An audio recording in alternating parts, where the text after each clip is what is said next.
Okay, so now it looks like we're live. Let's check. I'll be upstairs.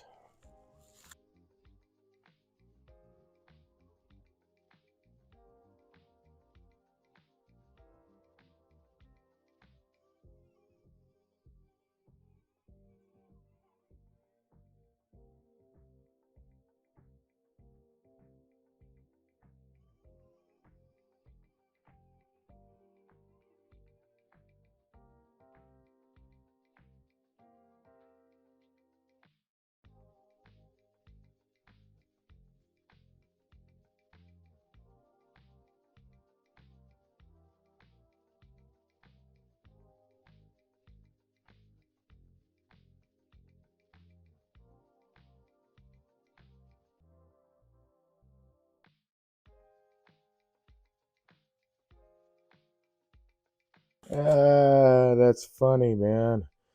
I hope this picks up. I'm pretty far away from the computer right now and on a separate level, but I had to check to make sure that I was broadcasting. It looks like I needn't have bothered. I think you can probably hear now. I'm not. Let's double check to make sure that I have audio. Okay, so we're gonna go right to this. Hey, buddy. I was upstairs on the second floor and I saw the message and I didn't know. I don't know how much of this got broadcast while I was walking back, but hey, man. Oh, no shit. All right, cool. It's got good range then, because that was second floor, more or less above this shop, but still cool. Hey, man, how you doing? Been busy working and all that happy crap, right? And hey, how's the weather? Like, have you guys got snow? Like, it won't stop snowing here. Anyway, I'm starting a little early, and I'll explain that in a sec. Let's just jump right into the broadcast. Hi, my name's Dave, and I'm a woodturner. I started this channel to become a better teacher and a better demonstrator, and also a better turner. The more I work with other turners, just all skill levels, the more that I repeat those things, they get cemented in my own head. So I do my best to help other turners become better turners themselves, and I'm always working to be the best turner I can be. I had a project that I was actually going to work on today, and it's for it's a submission for an art contest.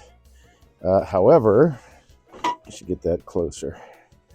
However, I am running out of time for that particular project. It's going to take, because it's a resin hybrid project, so I'm waiting. It's been so cold, even in the house. Just, I don't know, the resin is taking forever to cure. It already is a slow curing resin, but it's really taken a long time. So I'm kind of running out of time on that piece, so I'm gonna jump to rails, I guess, and start on something different. Hopefully I'll be able to get this finished this evening. So what did it say? Raging Striker says, sent you a pic on your phone. I don't have my phone. I was charging it. You got 5-ish inches of snow. No kidding. And I'm sorry you were sick. I'm glad you're doing better. I will go upstairs. I think I'll have to check. I was down to like, I don't know, 17% on my phone, but it's been plugged in for a little while. So anyway, yeah, go walk Hallie and see you back in a bit. While I wander upstairs and you can't see me on camera. So I'm starting a little early because I had to kind of jump rails. So 58%, cool. So I wanted to give myself a little bit extra time tonight to turn this out. I'm hoping to have Uh, oh my. I'm hoping to have this thing turned and ready to carve tonight. So I see my son sent me a picture of Oklahoma City, well, at least close to Oklahoma City. Oh my gosh, I have never seen that much snow in Oklahoma. Wow. Almost looks like here, except we got a little more snow than that. Dang, dude. All right. Let's see. Let's put the phone over there. Got my keyboard covered. Okay. So I'm just going to jump right into it. Let's go to this camera setup first. I've got half a log here, which is, I believe, honey locust. I think so. Mostly I think so because this really thick bark. I don't think Osage orange has this thick a bark. But it's one of the two. I'm going to say it's honey locust. Anyway, I've got this branchlet here. It doesn't matter.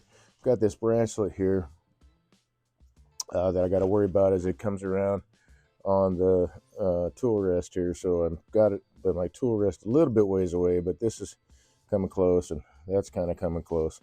But I did notice that some of this bark is very loose. So that's the first thing I'm going to do is take this off, because when this big old hunkin' thick piece of bark comes flying off, I do not want to be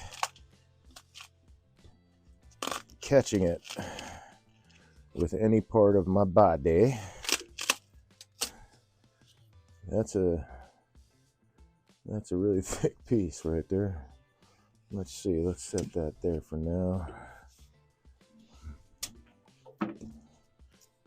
See if any more of this is ready to come off. Yep. So cool. This will save some possible hassle and or headaches later. Not that I plan on getting hit in the head or anything, but just lest come flying off the lathe. Oh my. Well, that changes a lot of things.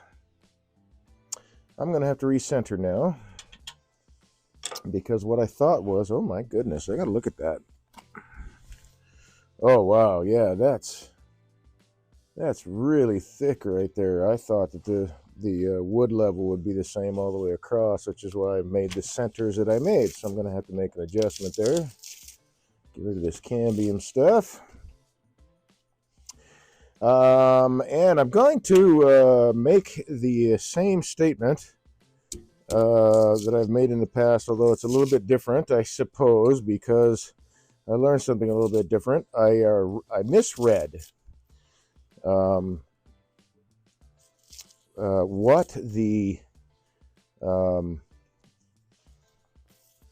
what Twitch's requirements are for becoming an affiliate.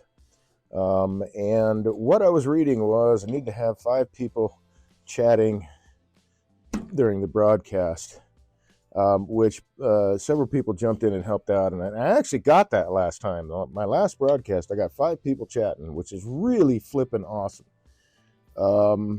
However, it's 5 people chatting at the same time. So, wow, that was another big honking piece of bark. Let's get rid of some more of this cambium stuff here. The inner bark can go. It's not going to hurt really, but it's going to just kind of flop around and be in the way until I get it cut off turning. So I might as well just remove as much as I can do now. Let's do something about that, since that's all that's left.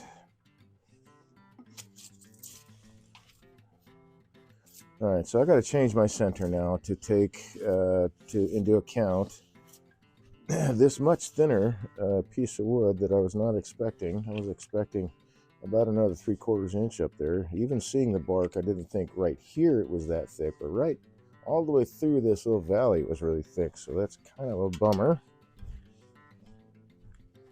But not insurmountable, because I'm pretty sure for the project that I have in mind, and I chose this piece of wood too because it's seasoned, it's very dry. And I'm making a lidded box, so it's better to start off with that. Okay, so I've got to redo my centers here. I'm going to say that this one on this end is okay because it hits that peak right there. Let's see, I should have 2.5. Can't remember what my measurement is here. Let's say at 5, so I'm at 2. Okay, so that's the halfway mark. That's a halfway mark.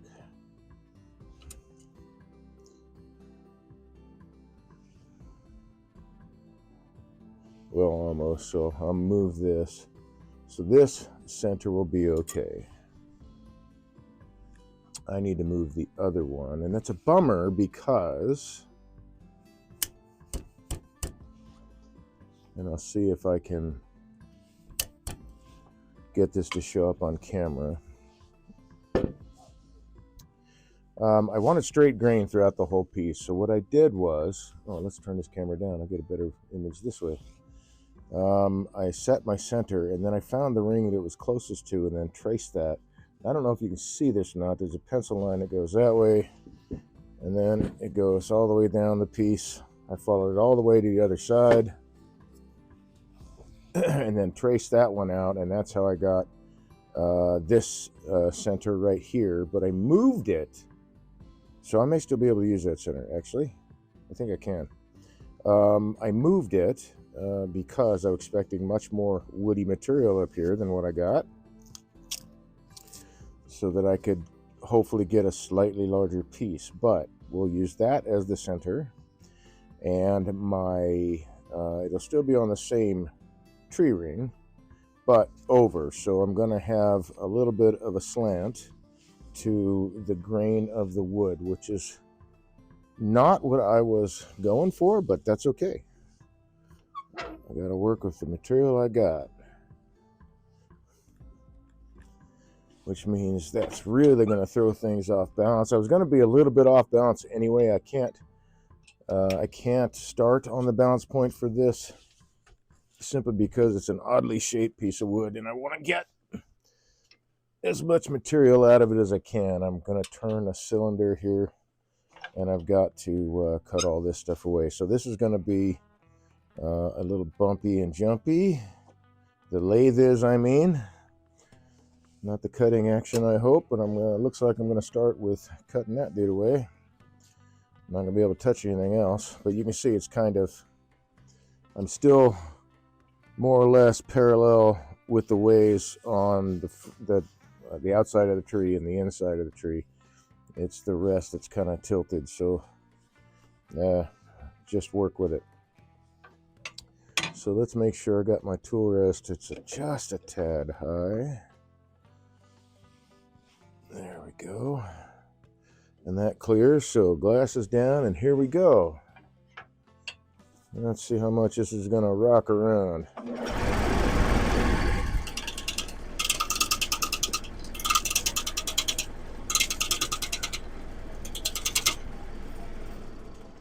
Wow, I'm going to say this is honey locust, because this is some hard wood. It is seasoned, that's true. But we'll keep cutting this stuff away. I was thinking about using a skew, and I may do that with the rest of it, but not on this guy. Actually, I'll probably just stick with the bowl gouge, just because I've got this branchlet coming out.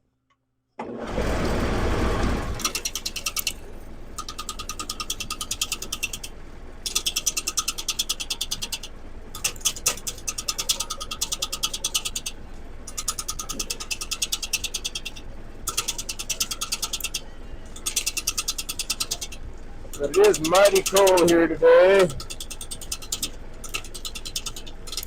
the temperature's still dropping.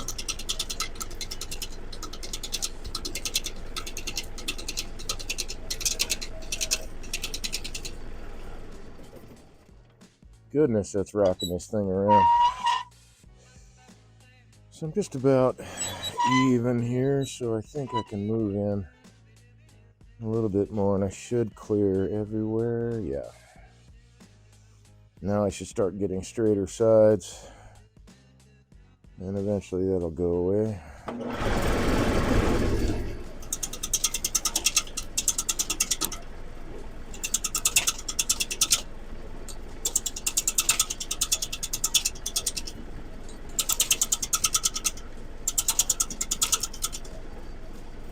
This is just bouncing around because this thing is so off balance. But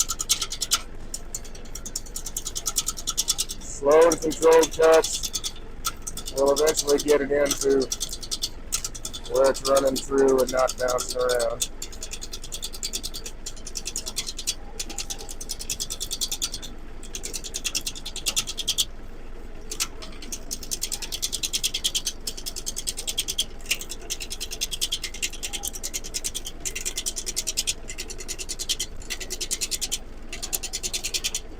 Man, those wings are pushing a lot of air around and my hands are just getting frozen.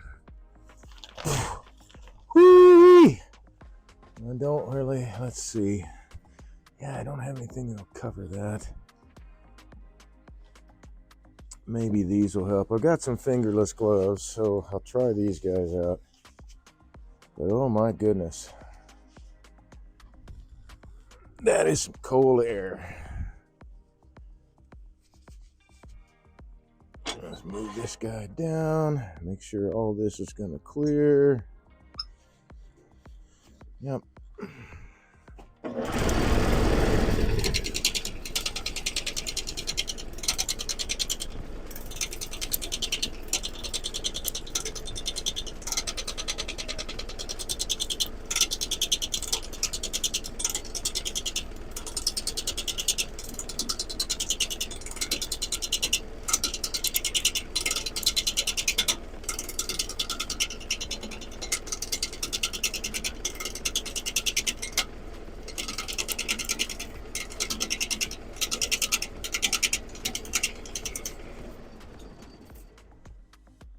And I'm only turning at what? Is that 600? Yep, 600. Dang, man. That wind is moving around, sure is cold.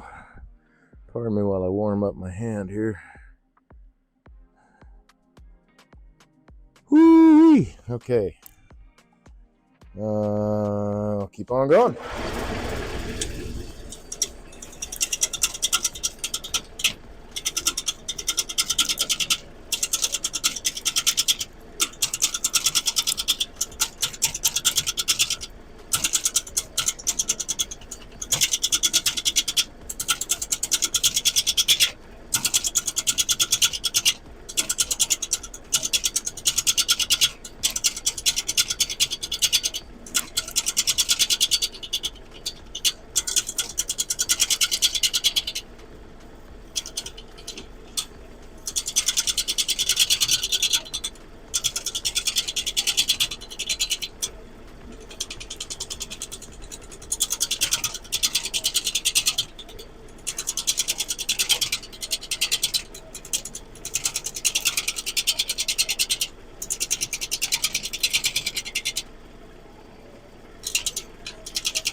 Tool rest is moving a little bit.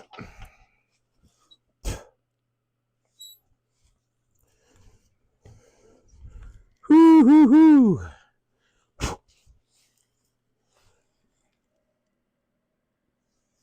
Oh, that is cold.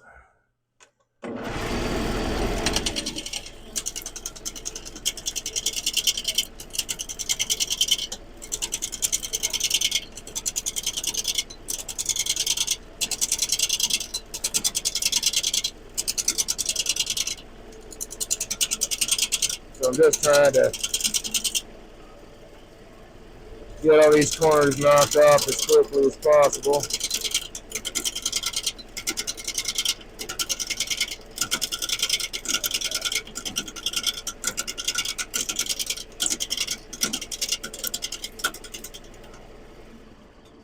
Whew.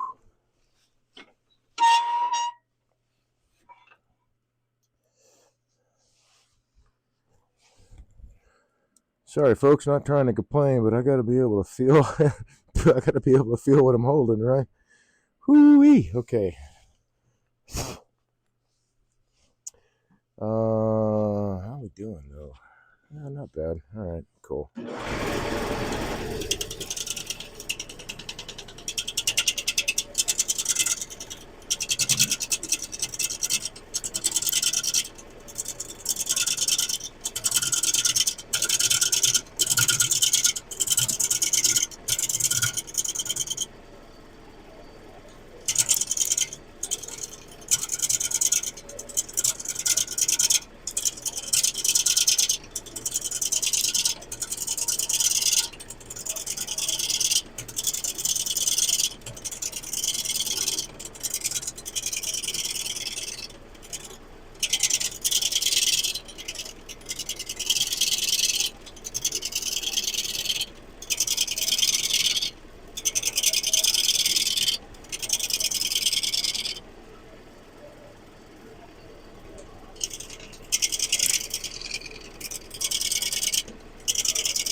Okay, time to move the tool rest again.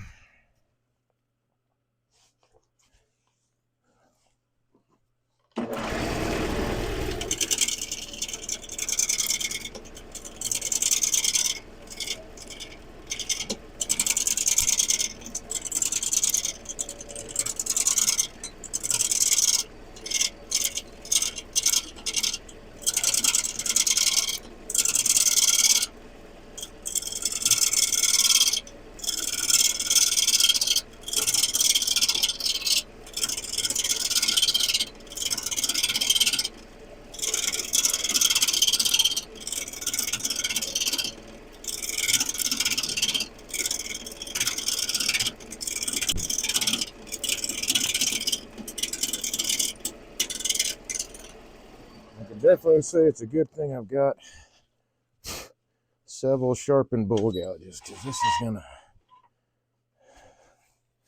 is tearing up that. You know what, I'm going to start cutting the other way and use the other wing.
Getting a little bit easier since I'm not cutting as much air. Make sure that's all gonna clear.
really taking some Mondo cuts here that you can see that that's almost the full length of my wing, just that one ridge, but that'll be, if that stays in the piece, that'll be a nice little feature of that little branchlet. So we're just about there.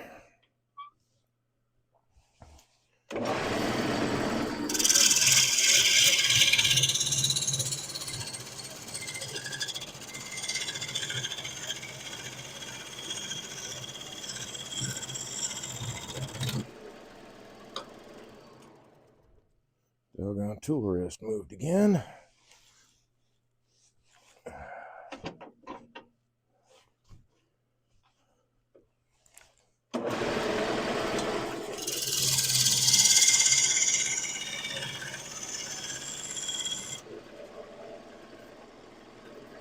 Let's see, let's just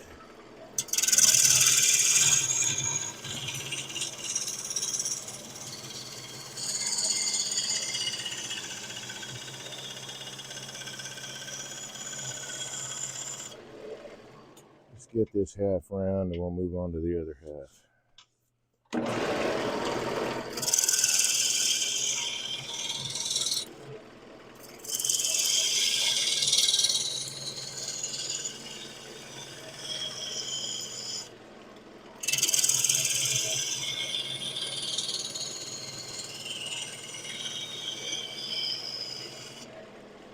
Still feeling a little bit. Not too much though, but we're just about there. I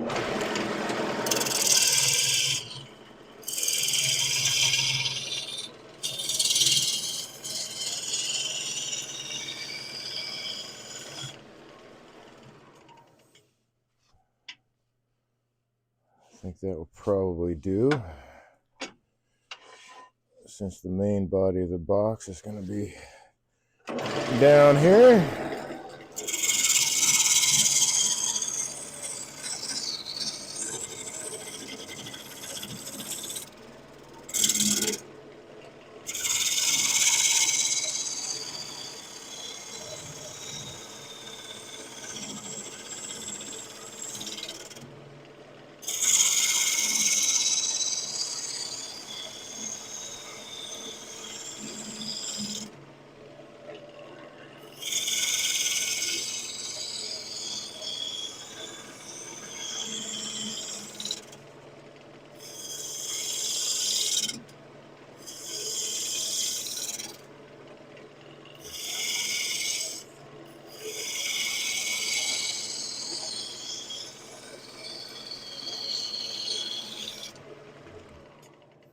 That feels mostly round. I just got that to play with.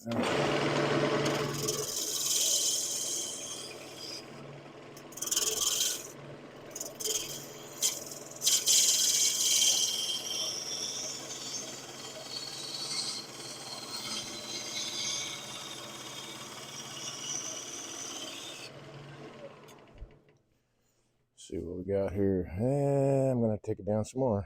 All right, I guess I'm going to deal with, or work with, what is that, about 3 inches? That'll be cool. A little bit over.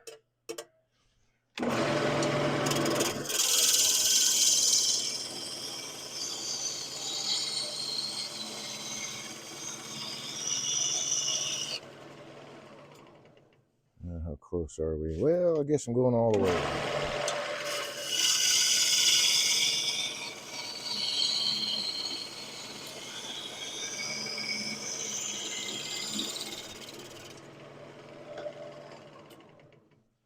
Okay. So let me grab a pencil here. Excuse me. So that crack goes, well, actually it goes to right about there. There's another one back here somewhere, and it goes to just about the same spot. So that's not usable, this stuff. This is all good though. At least it appears to be. So I can put my 10 in there for that.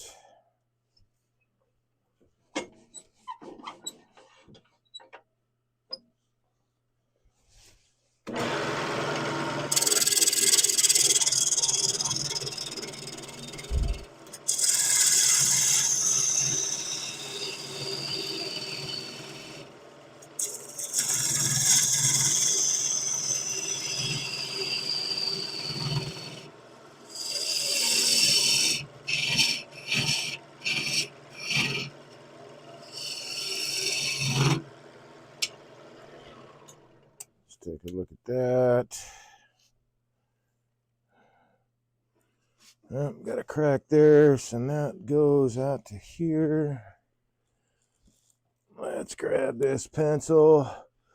Lego Golf Dude 6. Hey, man, welcome back. I am working on a lidded box, but basically it's I want to have this done by, I've got till midnight tomorrow, but I want to have this done. I had a project I was working on that was an entry to a contest through the American Association of Woodturners. 2025, it's the POP Award. Basically, they want to get emerging artists, artists that already known and well-known turners and all that, to submit pieces for judge and for sale based on a theme and a size constraint. So the tallest this could be is 6 inches. It has to fit inside a 6 by 6 inch cube.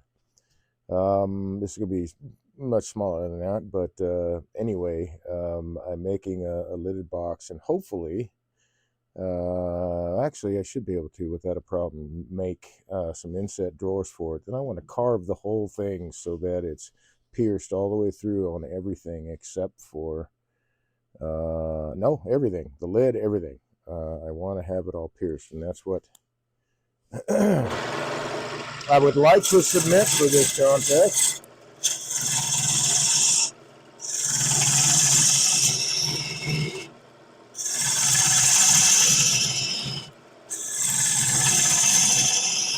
The project I was working on, or, well, I'm still working on it,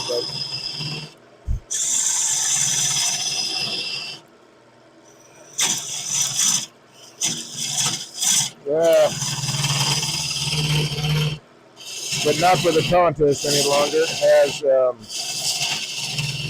it's a hybrid piece, so it's resin and wood, but due to the weather or whatever, I'm not totally sure. I had the piece in my basement, and it was just too chilly down there for the resin to set properly. So I had to bring it up, and now I'm a day behind on that particular piece. And I don't have, the resin needs to be cured. It just needs to be.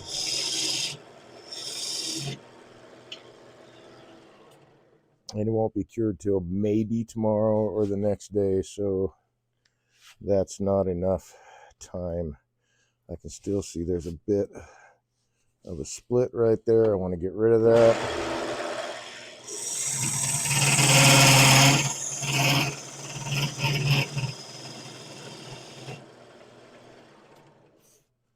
Still there.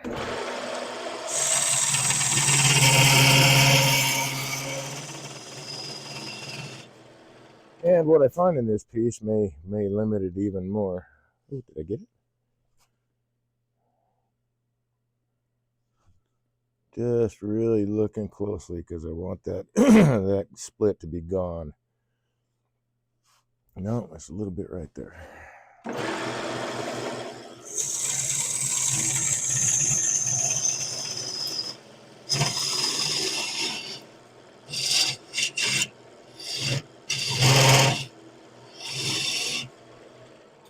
The more I look at this, this may be black locust.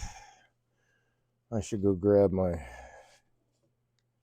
UV light and see if this fluoresces. Is that a split? No. Okay, so that split's gone. Go to this side. Basically, I'm just working into what material I can actually use before I start mapping things out.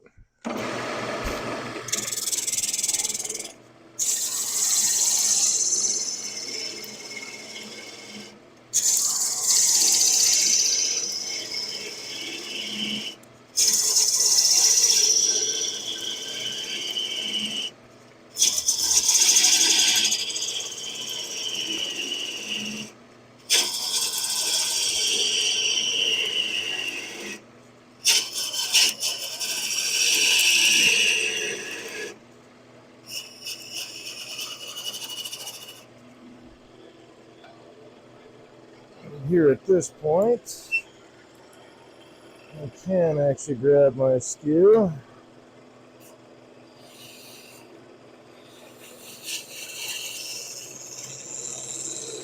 Get that dovetail set. Now let's grab a parting tool for this part. Where are you at? There you are.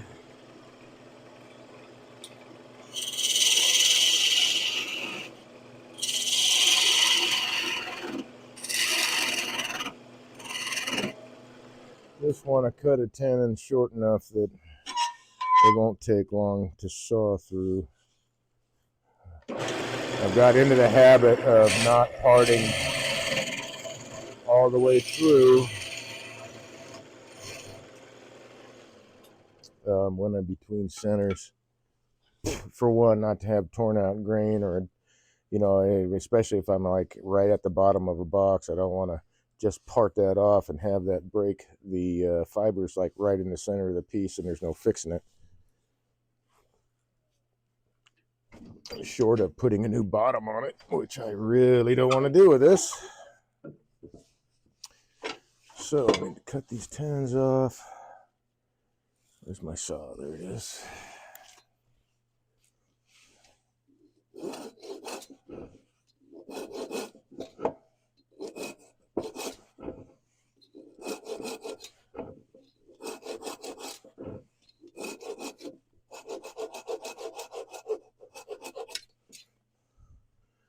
The more I play with this, the more I think this is actually black locust, not honey locust.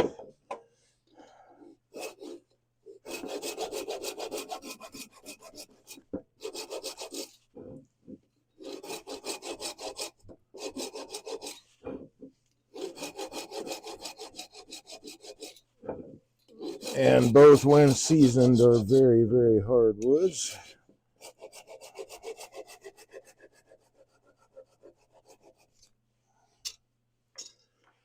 Okay. So at least this side is set up for a chuck. Let's toss that, put that one in the bin over there.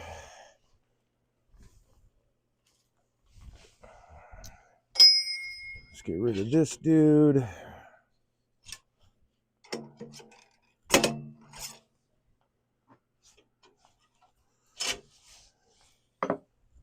And grab the chuck, which has fallen off the other side because the lathe was bouncing around. All right, time to pick up some tools here. Fortunately, I did clean my shop, but I did leave, I don't know, about an inch of shavings on the floor.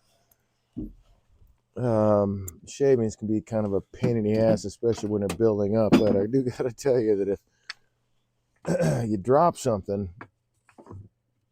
it's always nicer for it to land in shavings than on a hard concrete floor or whatever floor you got. In my case, this being a garage, it would be a hard concrete floor. Well, I mean, I do have some padding here that I stand on, but all right, I can get it back up off the floor.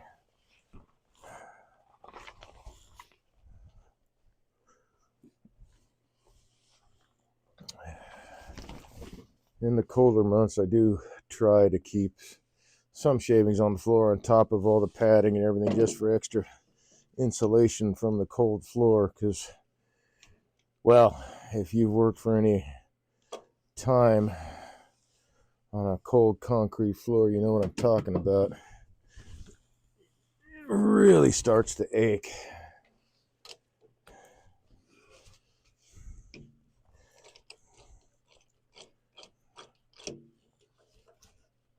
So pretty sure this is not gonna, I'm gonna have probably a little bit of vibration back here. So what I want to do is bring up my tailstock to give it some support.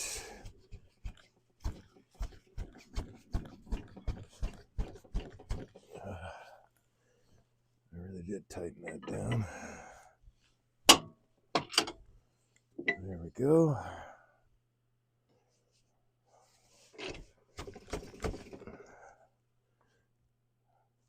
Ooh, that's not...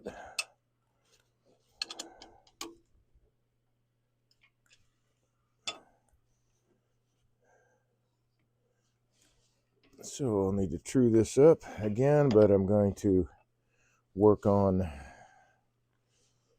my outside surface on all these. I'm going to use the widest diameter I can as the actual box shape.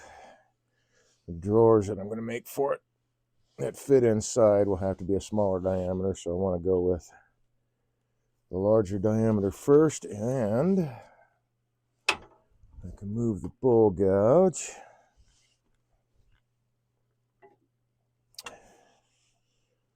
And grab the skew. For this, though, I'll need a little bit more light.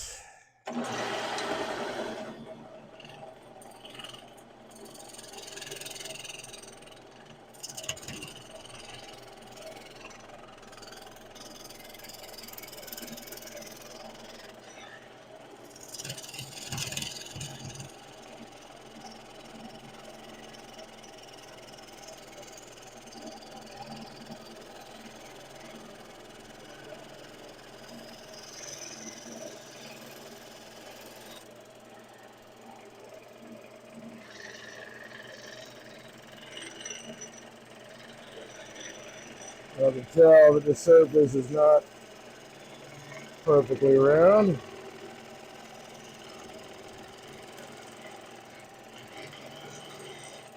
It may not be an issue. We'll see how much it's off. It might just be enough. Because if that's going to be inside drawers, well, that's going to get turned away. So that doesn't really matter. All right, so I'm going to go back to my bowl gouge.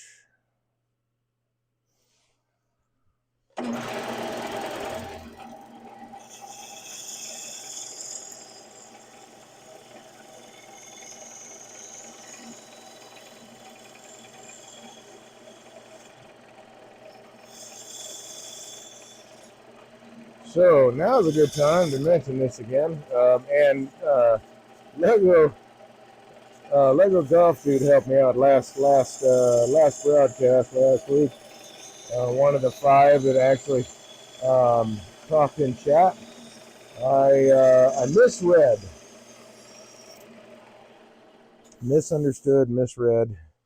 the requirements for becoming an affiliate. One of them I misread as having 5 people engage in chat. I wasn't too far off. It actually has to be 5 people at the same time. So I'm going to take a look in chat really quick after I get this finished.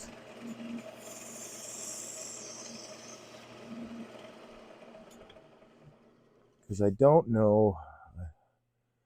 I think I got at least 2 people right now, but I want to keep bringing it up because this is I thought it was the last. There's just 2 or 3 of us here today. You, me, and my oldest son. There, Lego Golf Dude. I'm hoping that there will be enough people this evening to knock that out and get 5 people chatting at the same time. Okay, this looks pretty good. I'm really curious. I'm going to go grab my my UV light really fast and see. I think this is black locust. I wanted to say it was honey locust, and it's got some yellows in it, like honey locust does, but it's not yellow and orange and, you know, those shades of colors. It's more yellowish and then brown.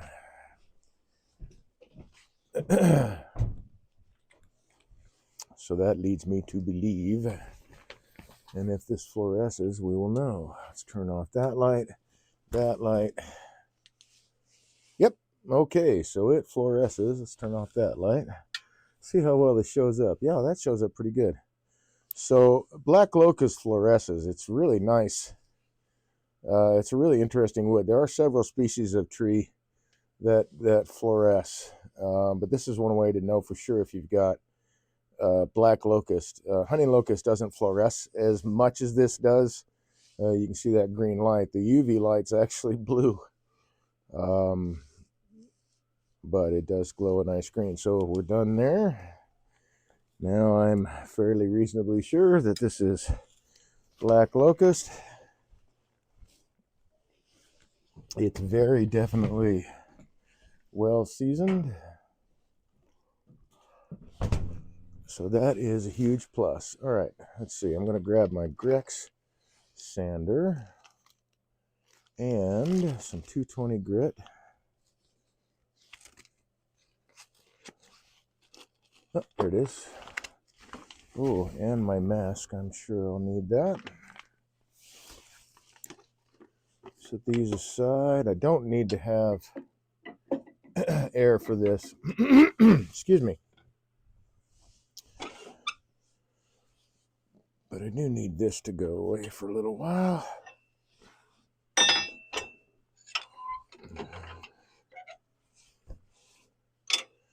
I'm going to sand it, and then I'm going to map it out and figure out where I'm going to set everything. So let's get started with this.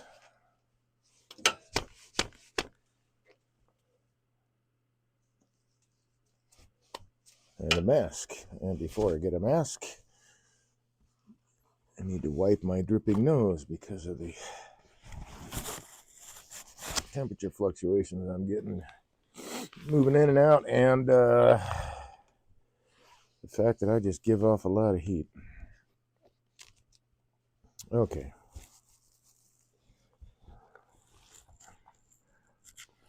So I feel pretty confident after watching the videos myself and doing this a couple times that you'll be able to hear me fine with the mask on, not really garbled. So just using my Grex sander as a friction sander.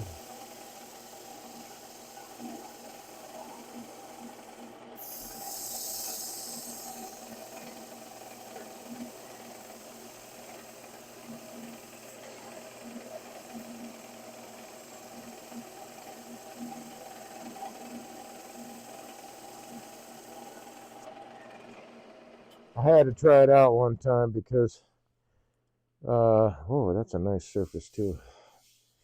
Because I've been in spots doing demos and whatnot that I haven't had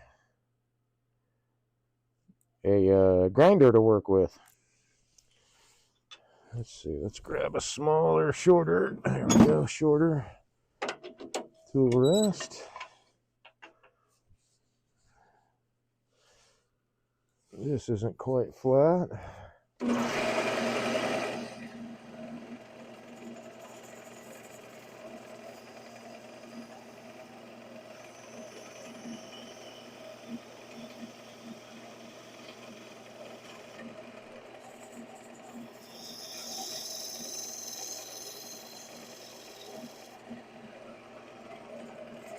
Not as close as I want to get to the headstock there.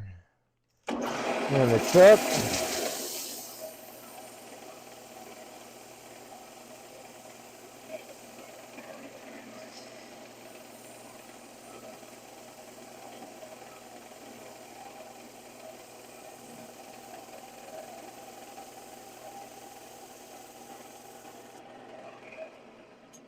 Good thing I thought of the mask. This is kicking off a lot of dust.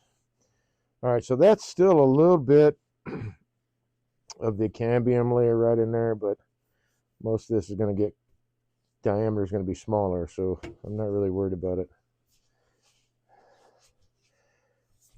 I won't be able to capture that in the piece, but I want the grain to line up. And I've done done quite a few of these actually. I was happened to watch a YouTube video a couple years back 2015, 2016 actually. And I saw a wood turner on this video turn a lidded box with a nested drawer in that would go inside. And he did it for, if I remember right, his granddaughter, little earring box. And so I started creating jewelry boxes similar to that, but it has two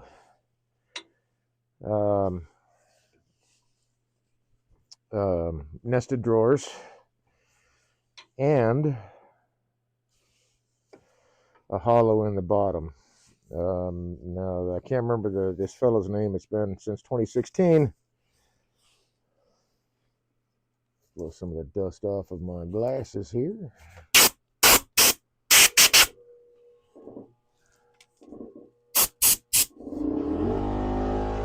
Tell how cold it is. My compressor hesitates to start. Fortunately, the lathe is working all right today.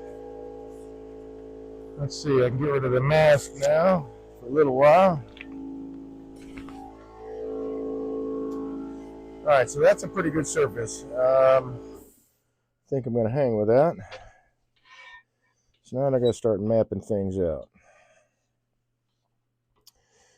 Now, when I make these boxes,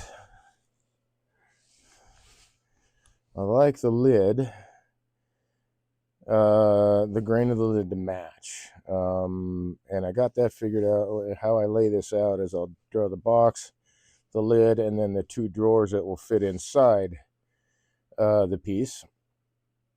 When I originally did this, I would do them all in order, like the box, the two drawers, and then the lid, but the lid never quite matched.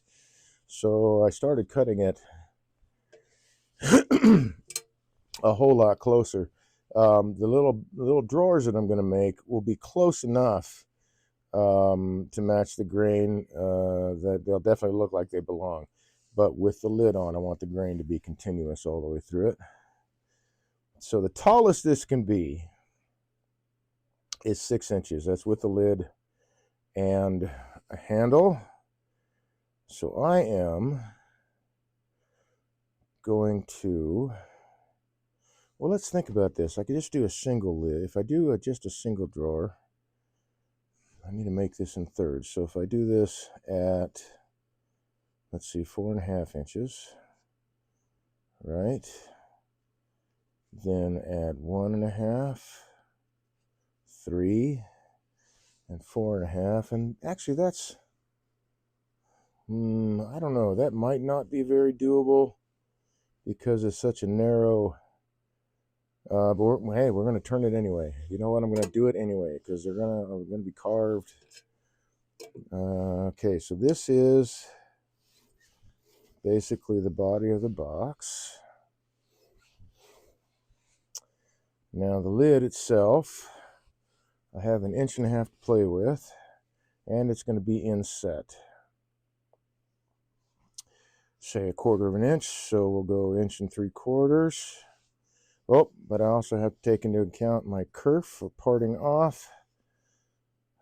So we'll say that's my kerf. And then 1 3/4 ish. Let's just go for 2. I can always trim it down.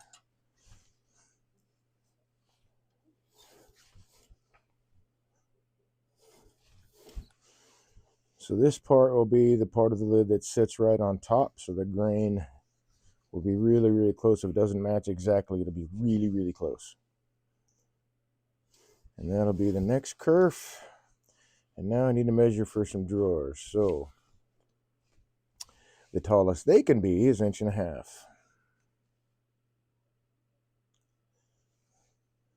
So 1.5 inches, a little kerf, a little bit more kerf than that, and 1.5 inches.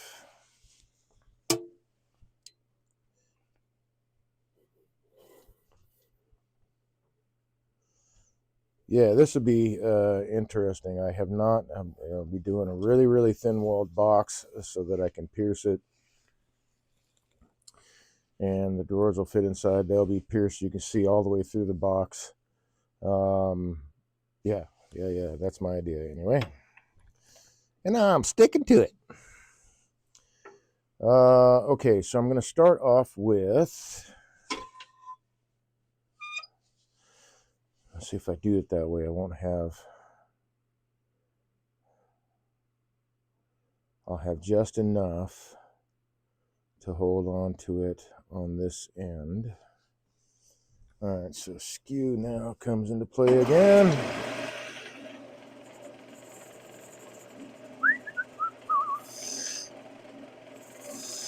Mark my lines so that my parting tool won't mess up the fibers.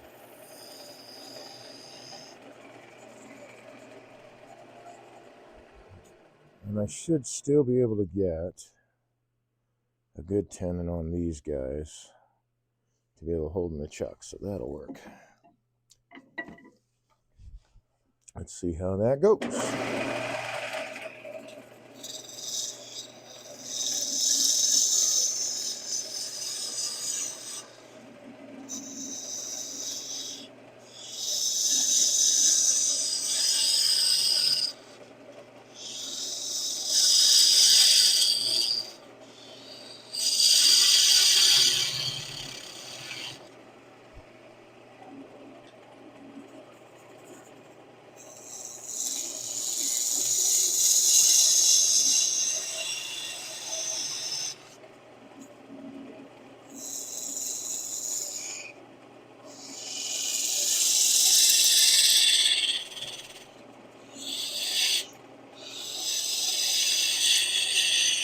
Oops.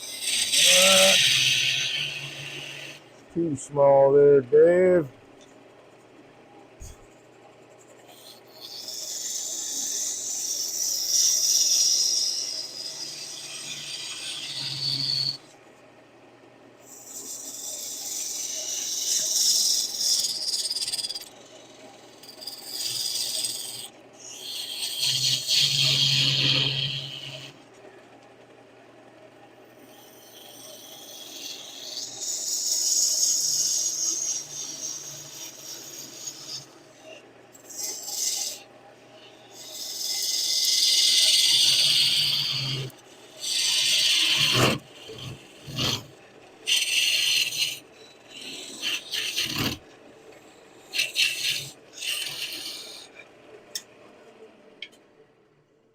All right. Inch and a half. You can see that the fibers aren't jacked up on the outside by cutting those lines where I can part off. It is right here because I didn't cut a line there, but you can see this fuzzed up stuff. So that's why I cut lines in when I'm parting in different sections, stuff like that. I can move this camera back now. Bear with me a second. There we go.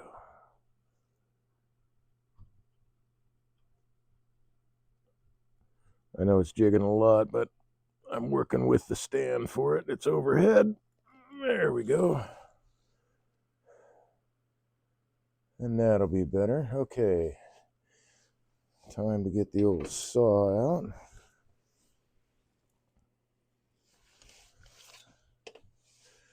So this piece I'll be able to use for another project, or if I need to, say, replace the lid. It's about that big. One of the drawers, I can reuse this. Actually, now that I think about that out loud, I should set myself up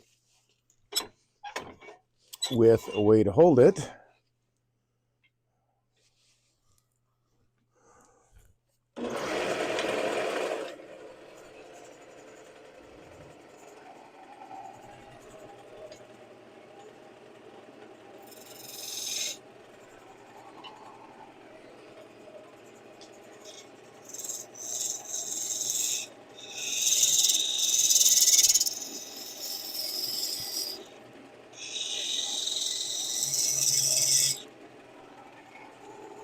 And dovetail those guys so that they work better in the chuck.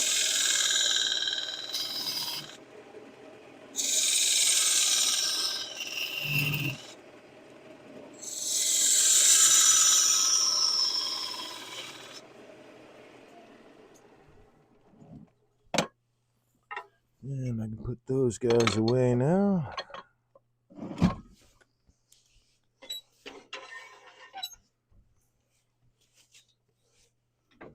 Back off the tailstock a bit.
So I'm not cutting all the way through because I want the support of the centers. This will be one of the few times that I'll actually just twist it off. It's not going to matter the center point on those because all that's good. That part's going to be turned away. Again, if it was like on the bottom of a box or at the end of a lid or whatever, I wouldn't just twist it off. Because most of the time that tears and pulls the grain out right out of the center.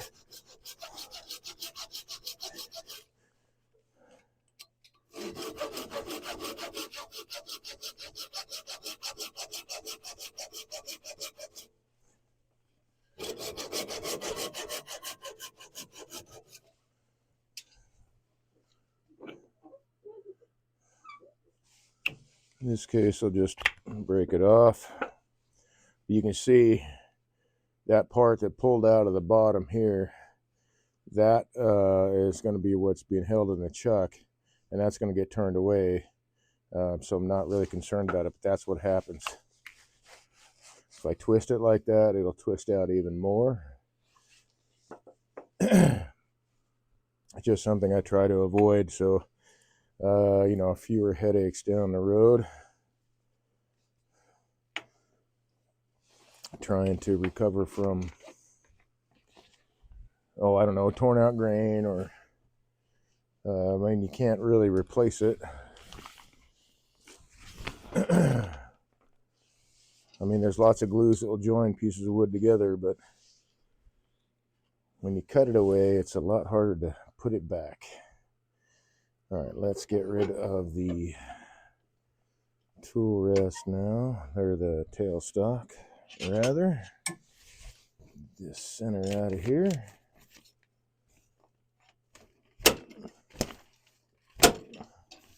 All right, guess I need the whammer.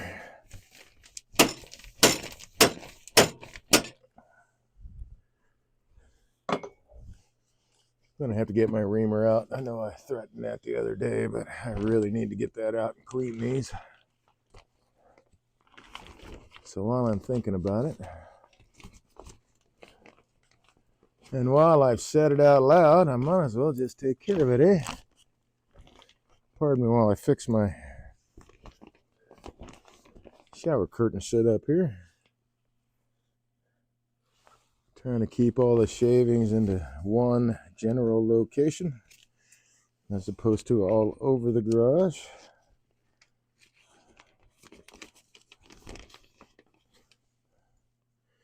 And it's working out to give me a smaller space that I can add some kind of heat to. I've got a really small quartz heater here. It's not really quartz, but it kind of works the same way. A nice little blower, Craftsman. Doesn't get a lot of heat, but at least it helps. And having a smaller space to try to heat with it helps even more. All right, let's get rid of this stuff.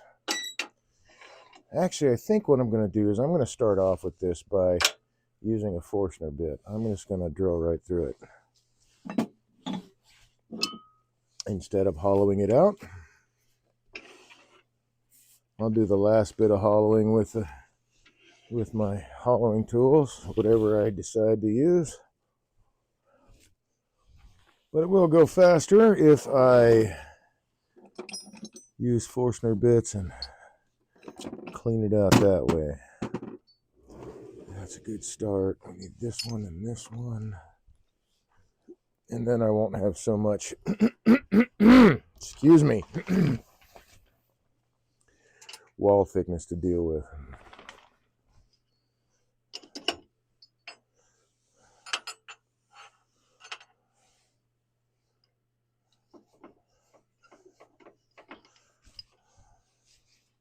Whoops.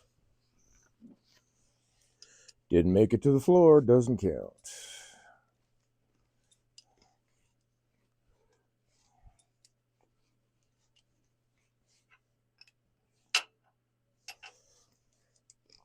So I put a little grease on this, but the grease is so cold that it's still not easy to turn.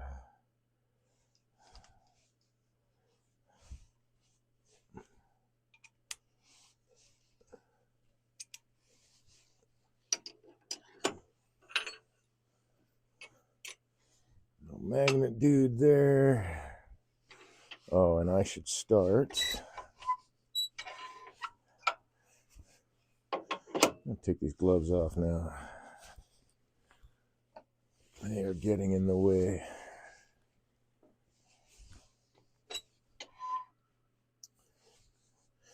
I don't really care to wear long sleeves, gloves, stuff like that when I'm turning on a lathe. In this case, the sleeves are fit fairly close because I don't want to get sucked in by the lathe.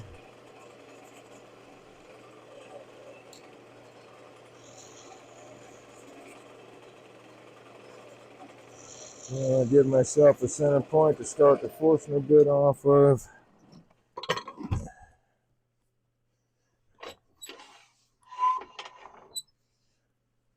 I'll slow this dude down some.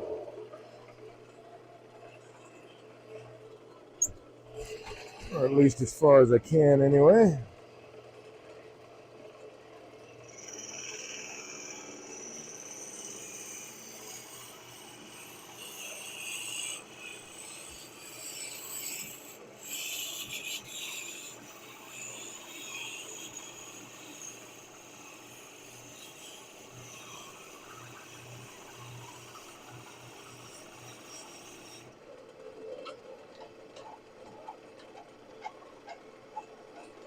And start boring out the center.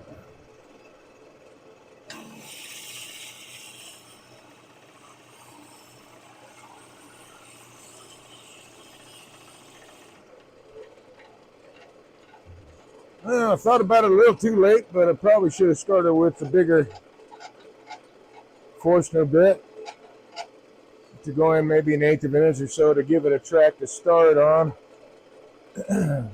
so that it'll stay centered. We'll just have to work around that.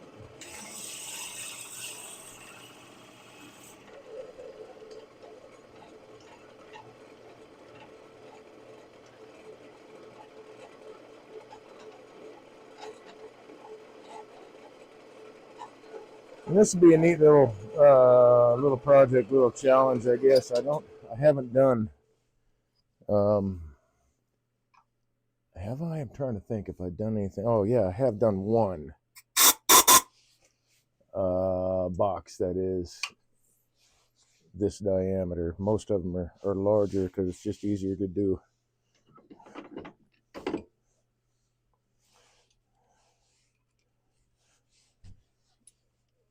So this would be a little bit of a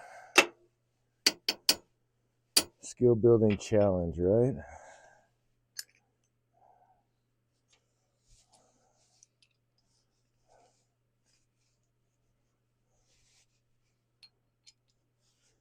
Okay.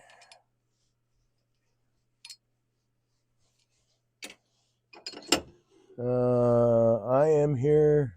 TC Smo says, I am here. Kyle's in Atlanta. Wow. All right. Well, welcome. Since I took a moment to look at chat. Uh-oh. Sorry, one sec. I have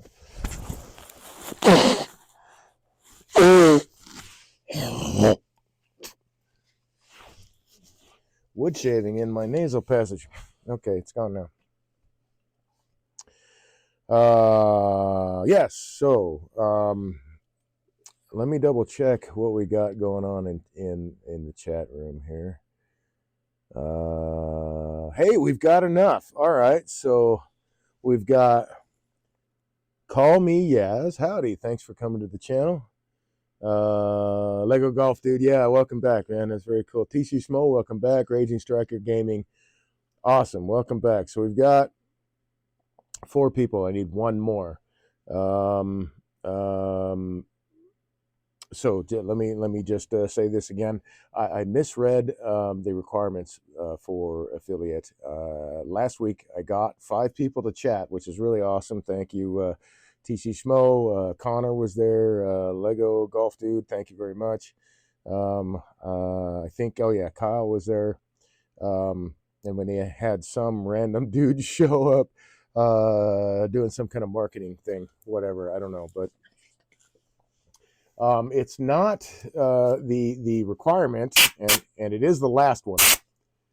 I am correct on that, but the requirement is not to get 5 people to chat. It's to get 5 people to chat at the same time. So I've got 4 people here. So I'll keep checking back on that, but I'm definitely asking for your help tonight. If you're still here, when we get 5, I would really appreciate if I can get all 5 of you to get on chat at the same time. That will satisfy that finally, I think. All right, let's get this light back. No, I want this light right there. Stop. Oh, I hate LED lights. Oh my God. Okay. I need to, this should be 5.5-ish inches. It's 5.5 exactly. So I need to know what my depth is so I don't go through the bottom.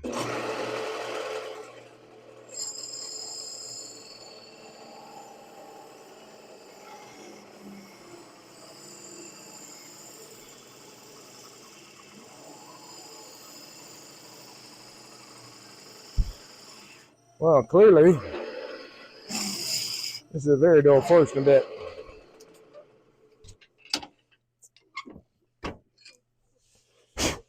Hey, now will be the good time to do this tomorrow. Actually, take these in because I get some digital Federal Reserve notes tomorrow or tonight at 1 o'clock. All right, so set that guy aside. Stay there. And I'll grab my other guy here that is got some edge to it.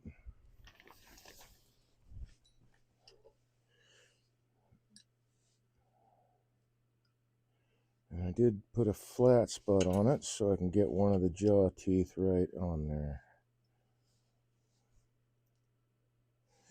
Sometimes, especially when you turn in greenwood, at least in my experience, although, it does happen with seasoned wood because the heat builds up faster, but this has happened more often to me with greenwood than than seasoned wood that the Forstner bit will bind up, and so all this will spin.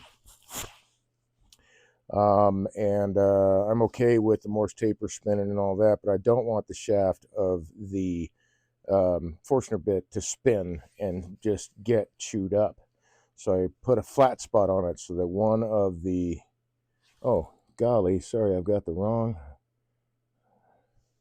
Let's move this down. You can't, I don't know if you can't see it from there. So one of the teeth is right on that flat spot to help, in theory, mitigate some of that.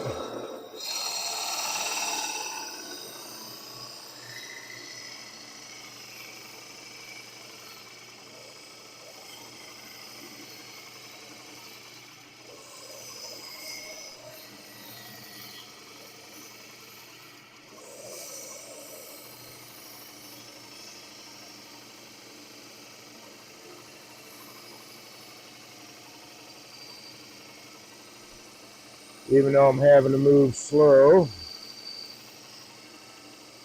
so I don't stop the workpiece. Still faster, I think, than hollowing the whole thing out.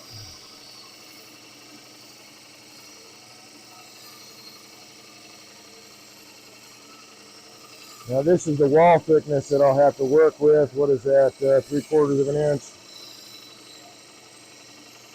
But I'll work that down in stages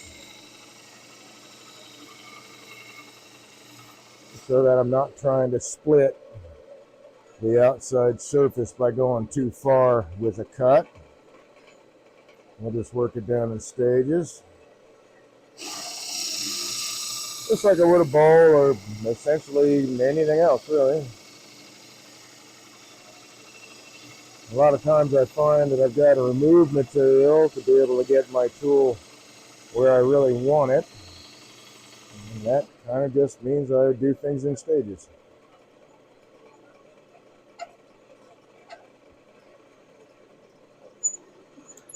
Oh boy, yep, that Forstner bit's heat.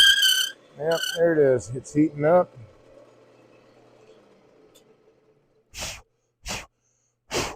Definitely heating up.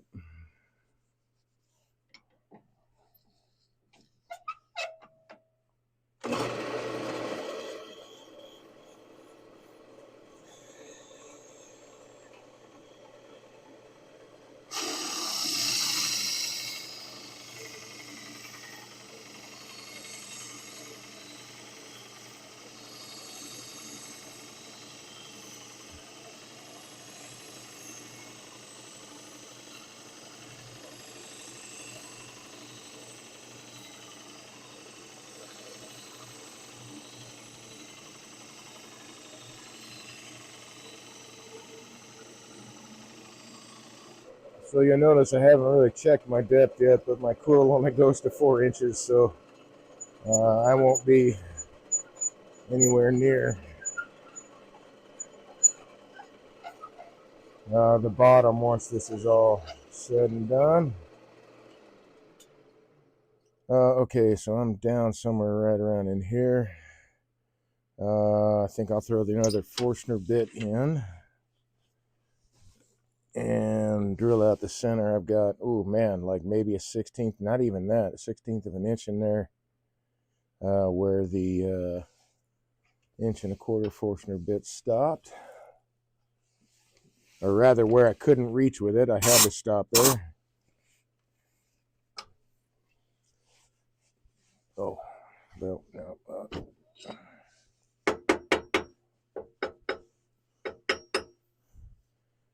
Man, I don't know. I don't know if I'd want to be well, try some paraffin on the outer rim of the bit.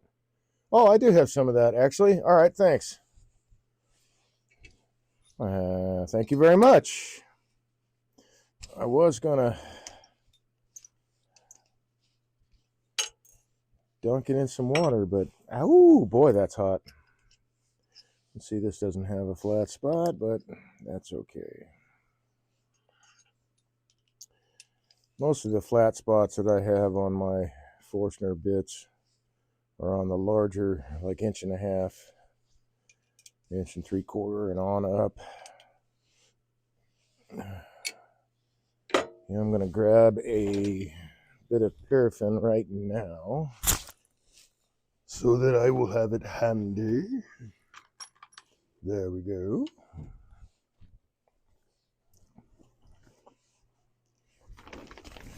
Yeah, that works really, really good for screws too, now that I think about it. Okay, so now we're going to measure, and I am at 2.5. So, yeah, that was about what I thought.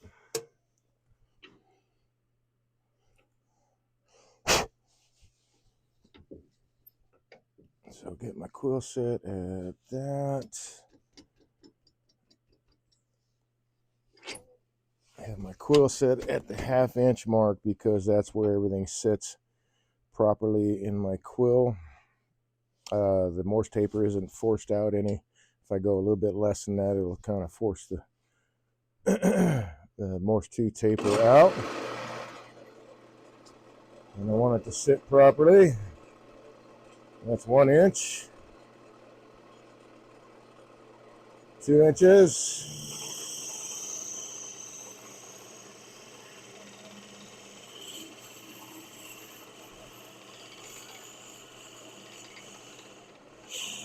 3.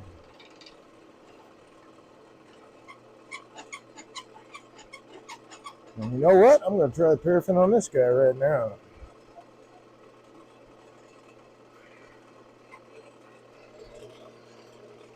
Bet it melts on there. Yep. Sure enough. Let's see. I want to take it in a little bit more. Let's just, for fun, measure this real quick. It should be at 3. I'm at 2 7/8. So that means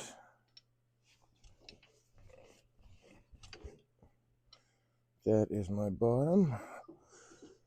Excuse me. Well, we're just going to have to fake it, aren't we? Let's see. Let's go to the 1/2 inch mark there.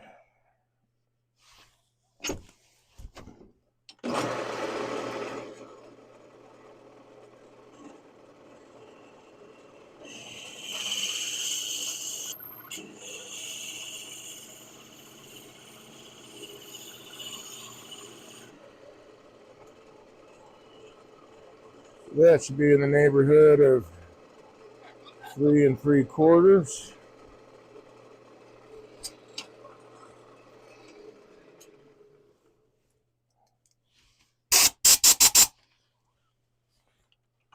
Whoops, that blew some up my sleeve.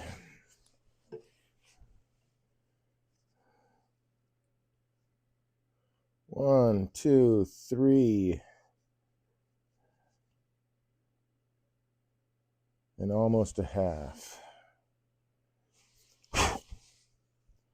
So I've got, let's see, I want to leave about that much. So I need to go to 4 1/4.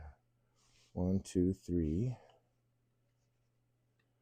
Which means I need about 3/4 more of an inch. I want to take into account this brad point. I think that's like right at 1/8 of an inch. Okay, cool. So I want to add an 1/8 of an inch to my measurement here. Or rather, that's backwards. I want to take away an 1/8 of an inch. So if I say that I need 3/4 of an inch there, I'll take an 1/8 of an inch off that to account for that brad, because I'm going to have to hollow that bottom part out to get rid of that divot that's in there. So we'll call it about 5/8.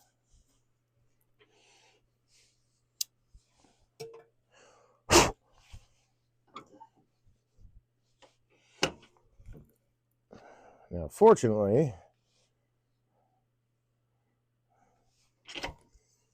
my other bit's diameter is just big enough that I can get this dude in there.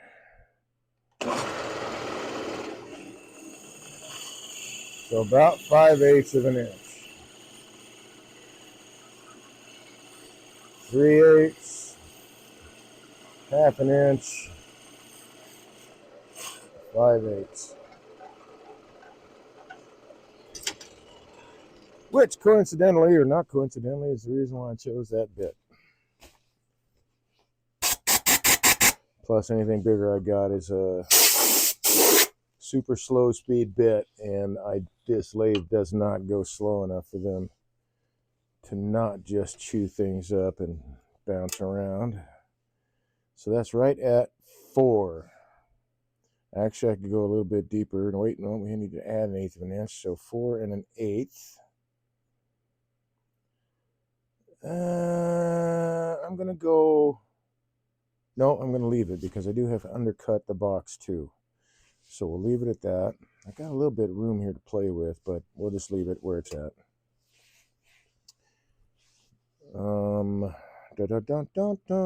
It's time to switch these bits.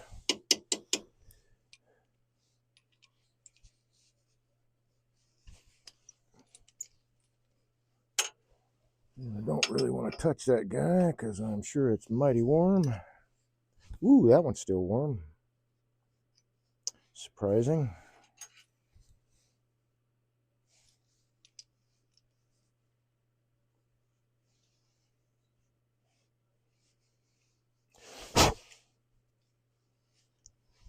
Okay, got the flat spot set.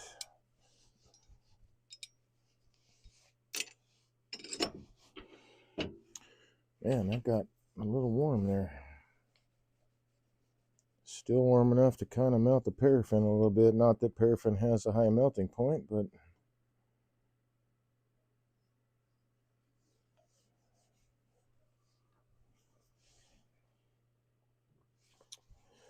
which is why it makes such wonderful fires.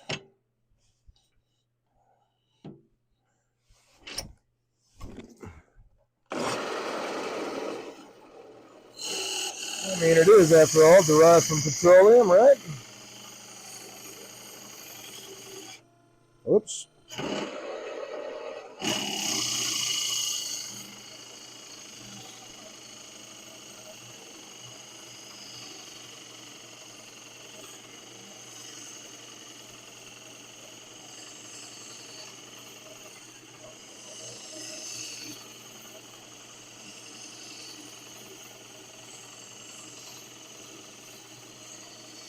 I should be right about there, I think. Oh, I should leave that on.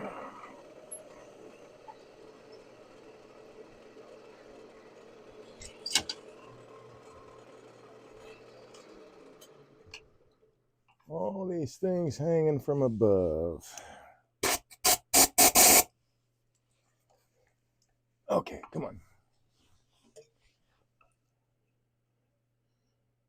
3.5. 3.5. I thought I was right there. It's a little bit lower, but that's all right. So I got 3.5. I'm calling that an even 4 in the center. So I got half an inch to go. So let's throw some more paraffin on that hot metal.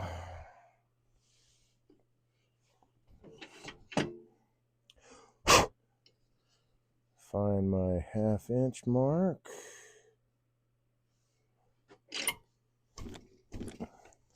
Back off a bit.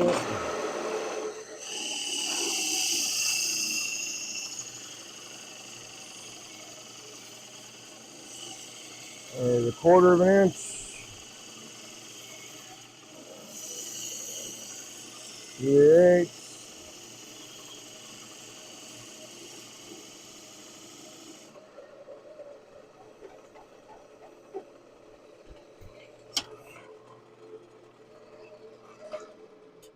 Where are you? Come on.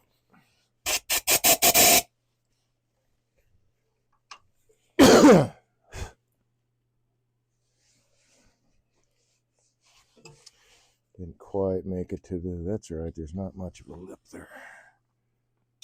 Oh man, yeah, very, very small. All right, cool. So my depth is 4 inches. That's gonna work out just fine. Let's blow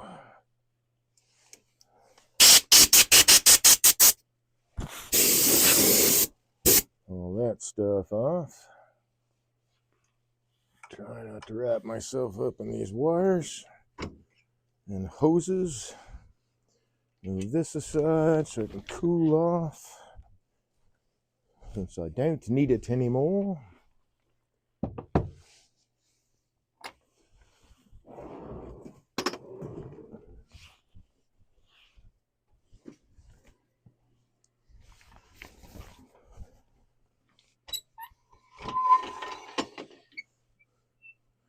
So I could do this one around this edge over. So I'm just going to do it with a little bit of abrasive.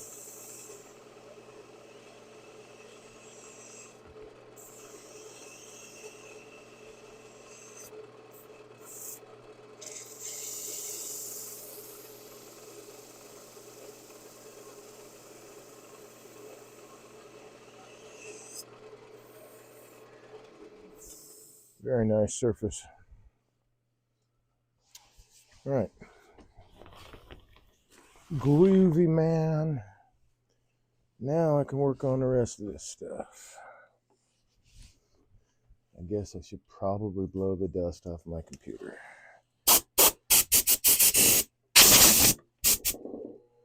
There goes my struggling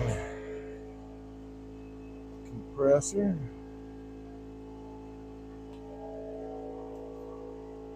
Hoping I don't have to use it too much today.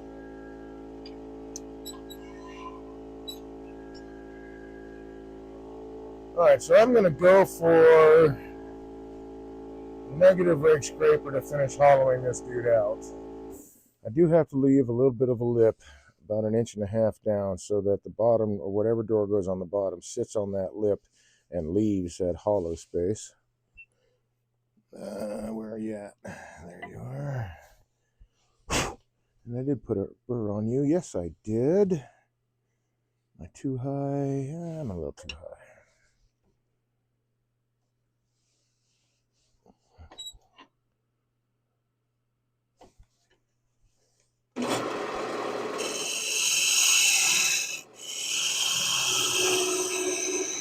high. Forget that.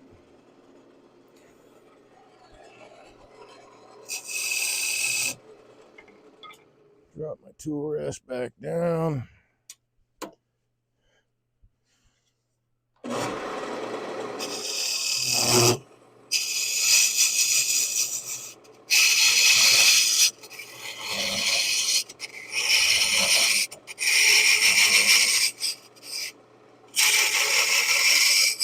You know what? This would be a really good use for my 1/2 inch spindle gouge, so I'll grab that.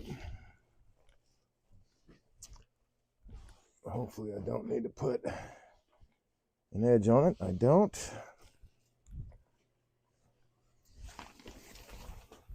Give me a little bit more stability, thicker tool. I'm going to be reaching off the tool rest a bit. A little bit more light in there.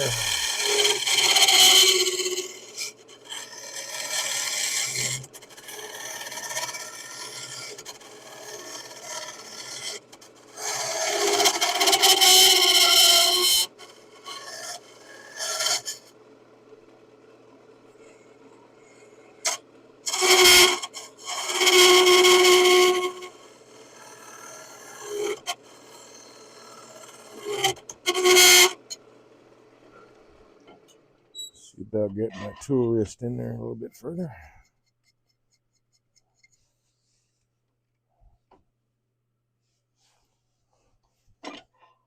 Oh, looky there, that works. About as far as I'm ever going to get, though, maybe.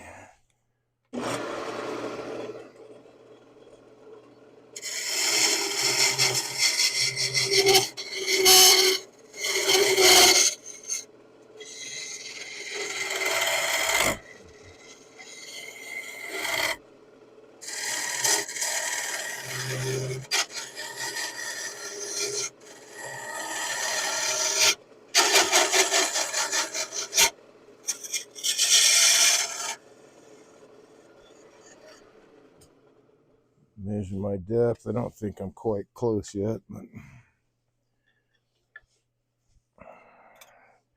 I know I'll need 3 inches, right? So I'm at 2-ish.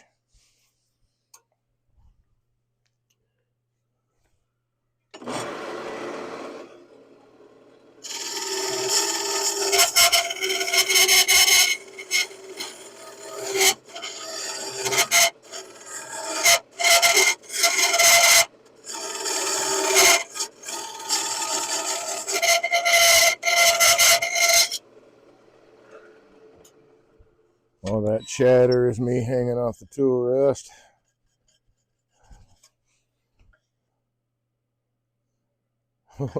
Only got a 1/4 inch deeper with that one. All right. Let's see, that might, is it rubbing? No. Okay, we're not making contact. Just for giggles.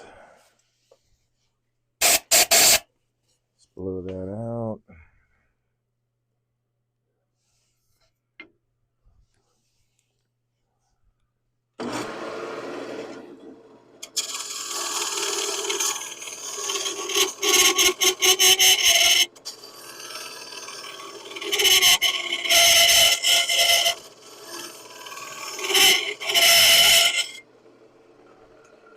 That and the wall thickness is getting. It's another 1/4 inch.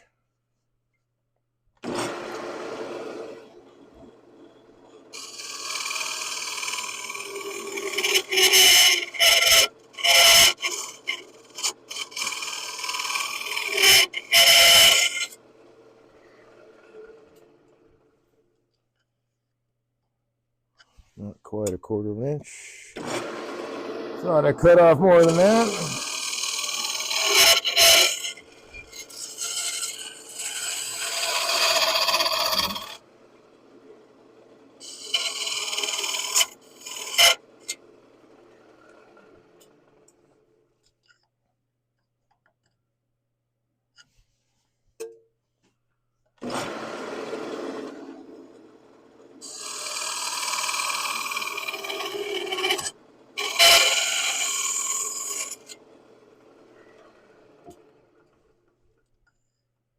So once I get down to about, I don't know, a little bit less than a 1/4 inch that I have to travel, I'll grab my, well, I'll start off with my box scraper, but after that I'll probably grab my skewer.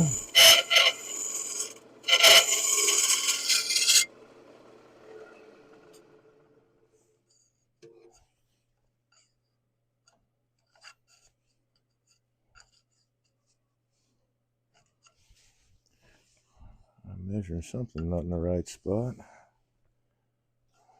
That. Wood shavings hanging off my head. Hey, that could be a song, right? Wood shavings hanging off my head. I know I'm borrowing a tune from something else, but hey.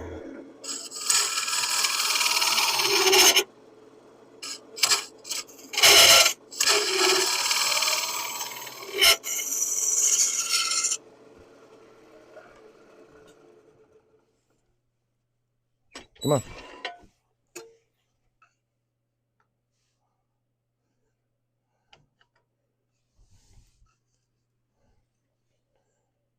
So a little bit more to go here. Getting about to the limit that this tool wants to stay stable. Oh, that's rubbing.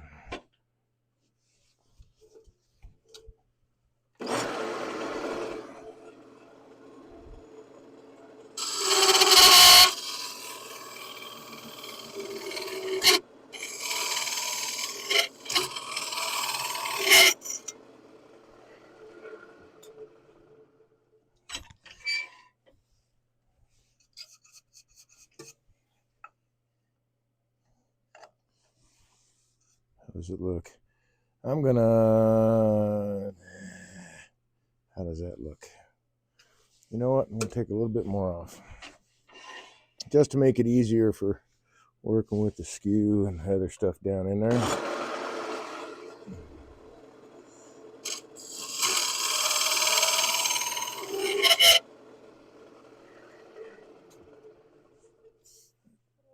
How does that look?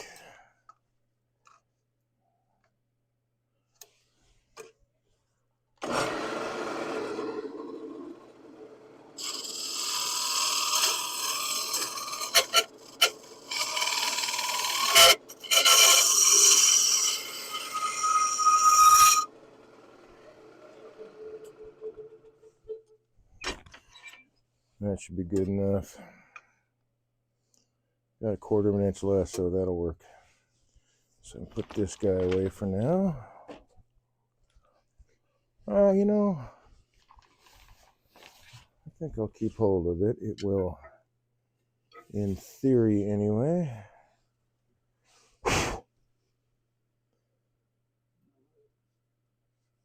Let me hollow out the drawers and the lid a little bit faster.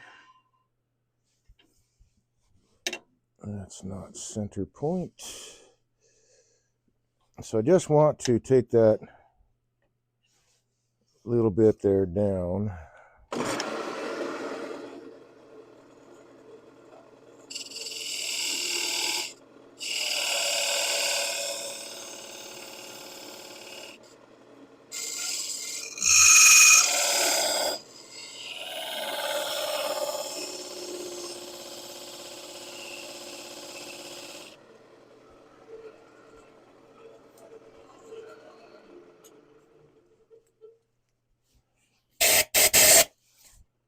That should be about right. Oh, a little bit further.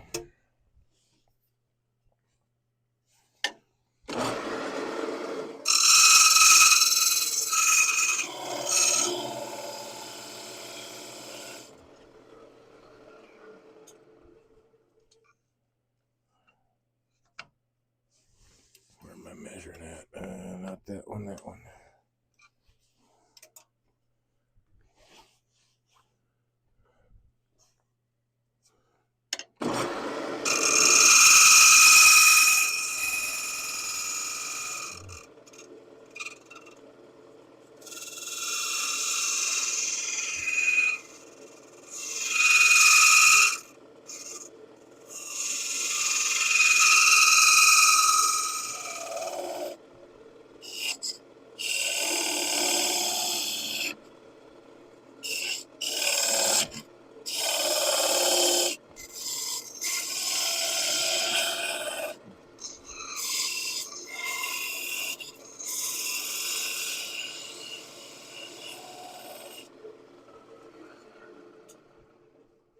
Got to be really careful since I'm hanging off the tool rest so far.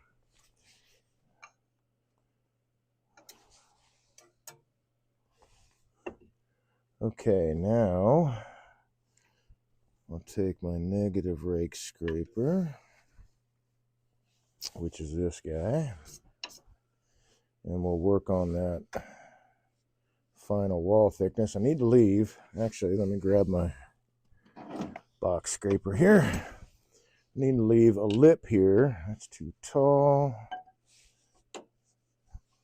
And I can set my lid in.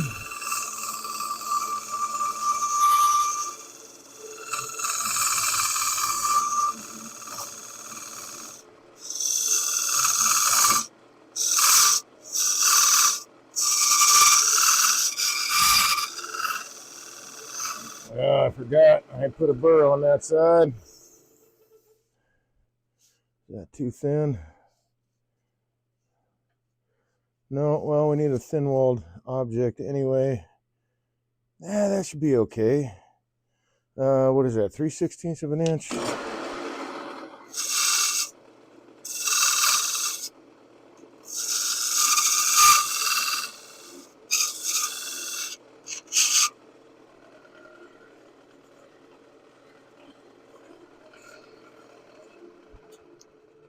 Now I can work on the rest of this.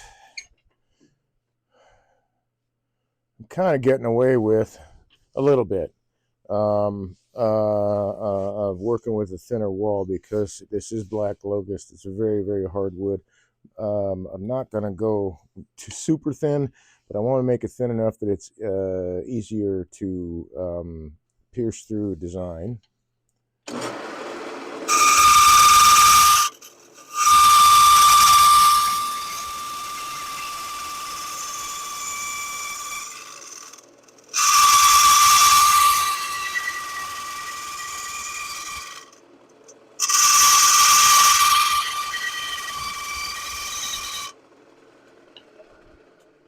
That's kind of loud.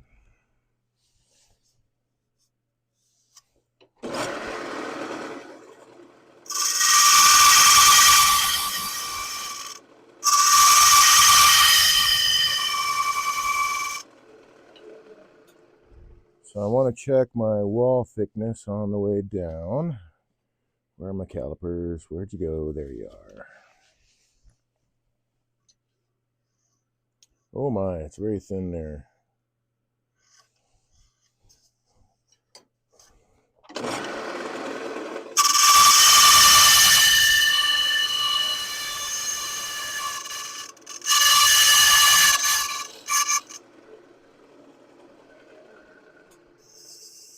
There we go. That, I think, is a lot closer.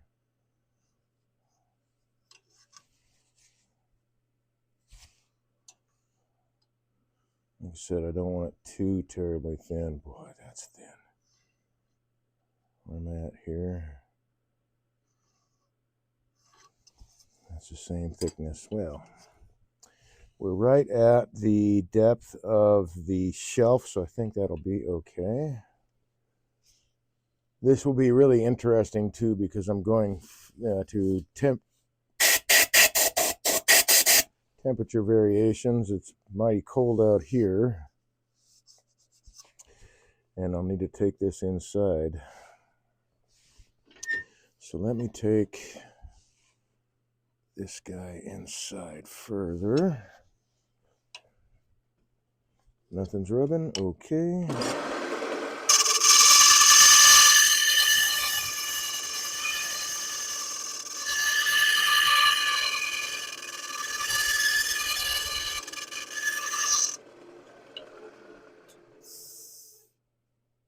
Yeah, that'll work.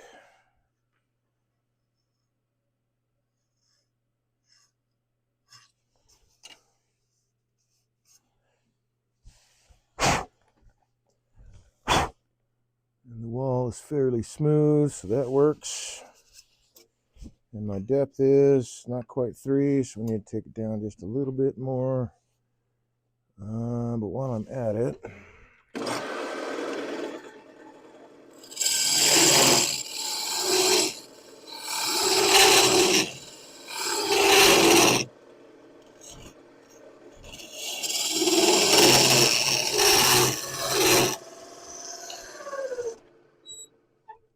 you aren't supposed to move. When I set your brake, you're supposed to stay in one spot. Dang you anyway. Darn it, now I've marked the inside.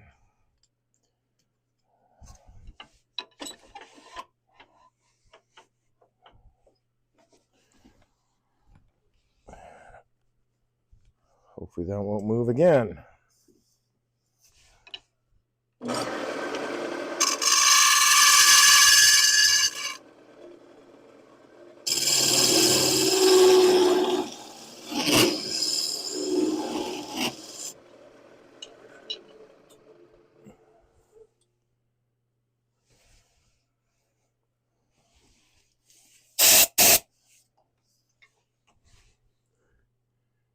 Yeah, we're getting there.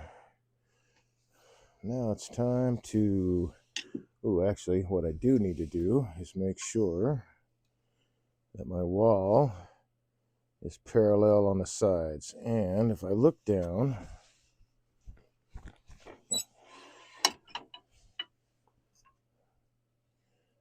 I can see that they are in fact parallel, which will make it a lot easier. So I take the ruler and put it right on the inside edge flat, and then I look along the edge of the ruler at the ways here.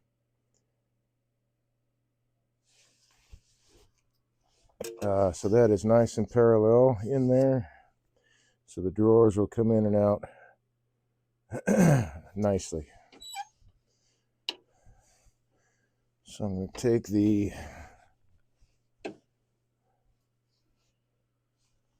half-inch spindle gouge and finish off the bottom on the inside.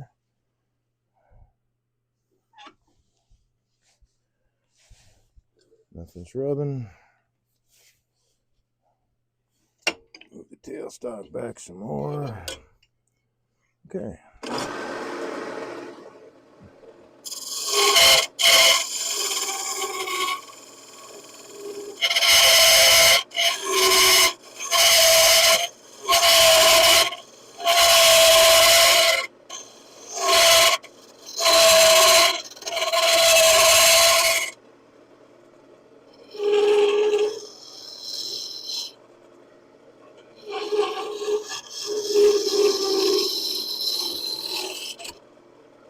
I'm working on this center divot here.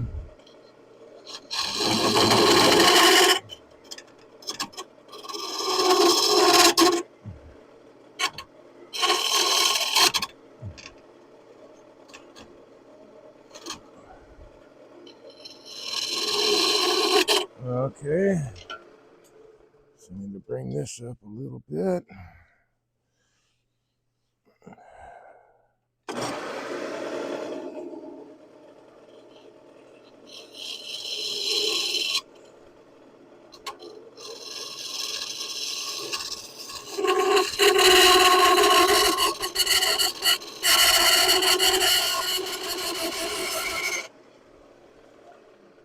That's pretty far off the tool rest. Almost there.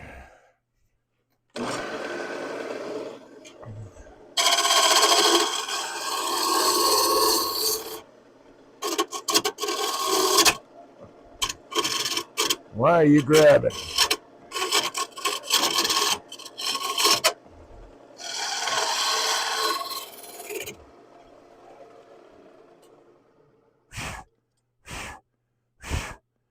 And now I can get my negative rake scraper in to get that very last bottom bit. Pretty sure this is, oh, because I'm so low. Still too low for this tool.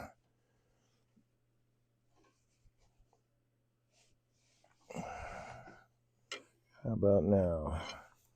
That looks better.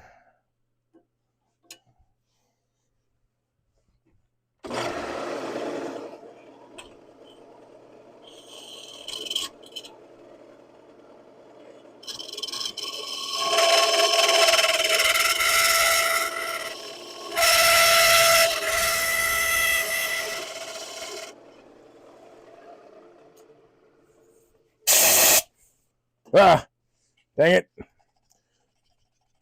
Oh, that makes me bummed out. So the chatter and the vibration caused this to split, which is a huge drag because I was like right there.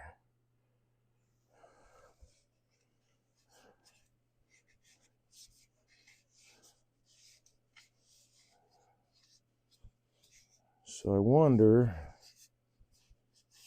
man, that's disappointing. That's hugely disappointing.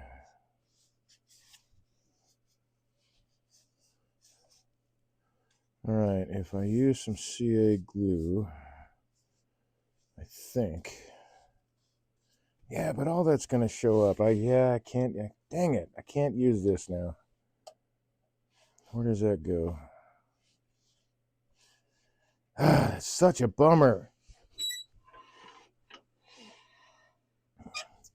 Just hanging too far off the tool rest and getting a little too much chatter.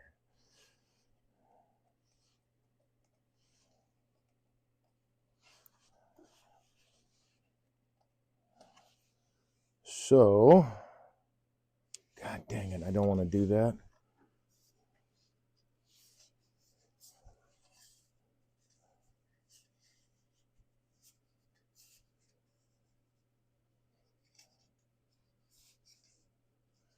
problem is the glue is just going to show really, really well on that thin wood. Well, dang it anyway. I guess I'm not going to make it for that particular show. That is a bummer. Well, I'm going to try to glue this together really quick. I am very disappointed, but let's see if we can salvage it. At least somewhat. Let's see, accelerant, need that.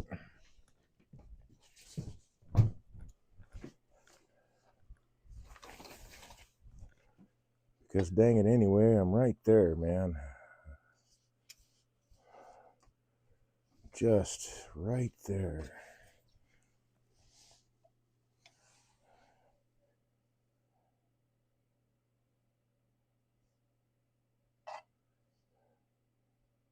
Yeah, that is like, I couldn't get any better than that. Just right there. All right, let me see if I can save it. Hopefully it won't look all crazy. We'll see. Move those calipers. Whoop, easy there, cowboy.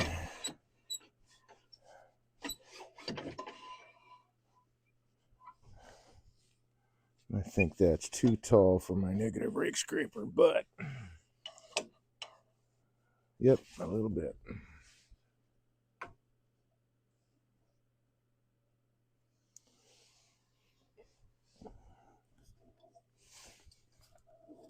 Nothing's rubbing. Let's go put a fresh burr on this guy.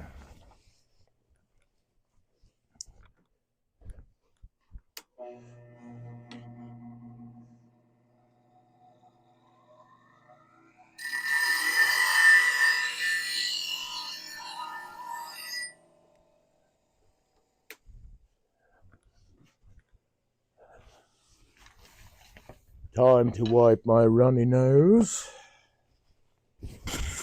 All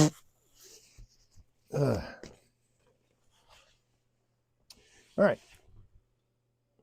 Paranoid Squatch. Hey, man, that's the way the wood turns sometimes. Yeah, hey, glad you missed it with spray thin CA in the cracks. Yes, I was thinking about actually, I'm going to get these set, run some tape, and then do the glue on the inside. So hopefully it mostly just shows on the inside. Because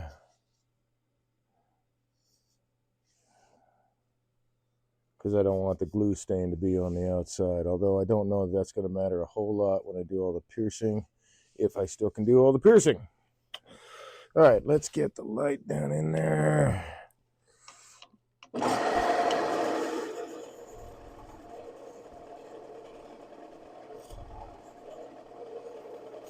Get that nub gone.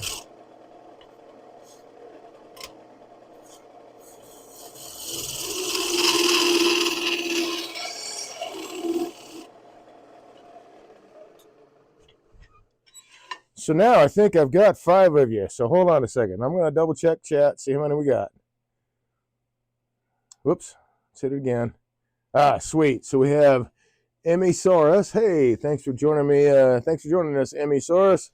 Paranoid Squatch. Yep. Thanks for joining us, man. So I got enough people. Sweet. So here's what I'm asking. I misread oh, come on, what's the word, Dave? The regulations for Twitch. I have one step left to become an affiliate, start that application and all that, and that is to get 5 people chatting on my channel at one time. I thought that it said, yeah, now you got to be chatty.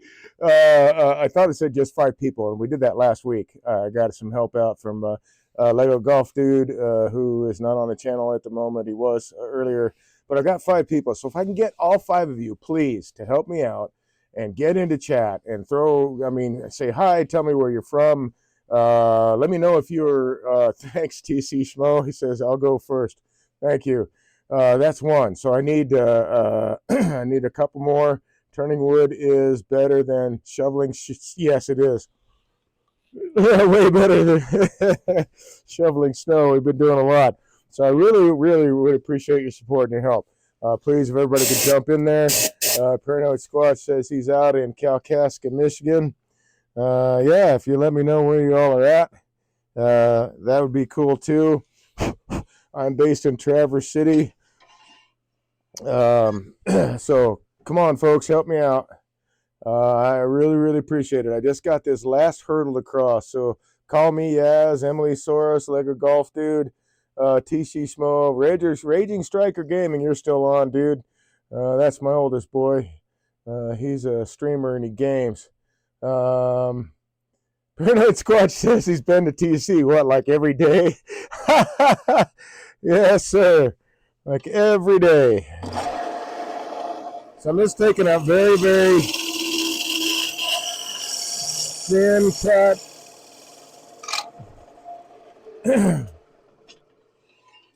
Off the bottom to clean up. Oh, that looks so nice now. To clean up any tool marks. So I just need a couple more, guys. Jump on there, man. TC Smo is 3 miles from pavement. That is a good and apt description of where you are. Cherry Festival. Dave, what kind of cool art have you done with cherry wood? Oh, man, lots. Actually, I can show you here in a little bit. I can show you one I just did a couple days ago. Calling it Cuxa Americana. It's a Cuxa style cup, but it's a soup bowl. Oh, I need to clean this off. This is starting to get a little bit froggy. There we go.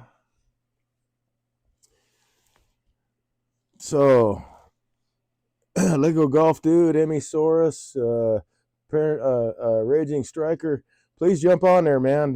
Put something in the chat for me. I really appreciate it. Like I said, I just got the one hurdle left to go with Twitch. If I can get 5 people chatting at the same time, that is that goal.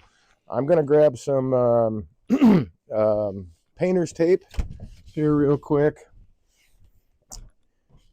to get this stuff taped together so that, whoops, I can do the glue from the inside, because I really don't want to stain the outside with glue. I can sand it, but I don't have a whole lot of surface to remove anymore.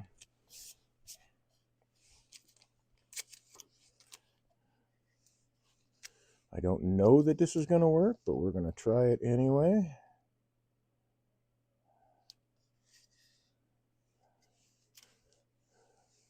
Trying to make that seam disappear. I don't know if that's going to work, though. Let's see how it looks on the inside. Not bad. It's the outside that matters, though, unfortunately. So yeah, I did actually, I should just go grab it because it's right handy. Oh, that is a big gap. Oh man, and I don't know how this is going to handle the temperature change when it goes inside. So you know what, I think I'm just going to do these one at a time. And then I don't know. I'm hoping the tape will help me out,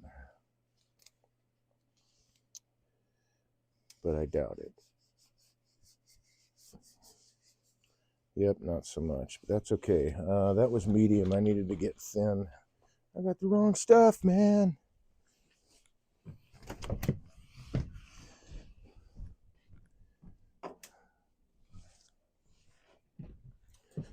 Wrong stuff.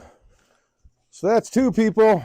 Can I get 3 more, please? Help me out, please. I really, really appreciate it. I just want to get that next hurdle out. This is one of my goals I've had for a while, is to become an affiliate with Twitch. I definitely am working on making wood turning my an income producing endeavor. Let's put it that way. Trying to make it my job. So I teach, I live stream, I'm an artist. I have things in galleries, so I really, really appreciate every bit of help you can give me. Just take a few seconds to put something in chat for me, please.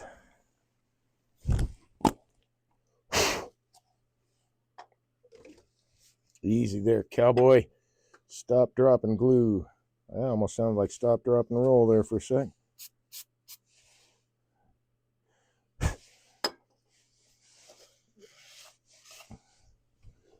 Okay, let's see how that did.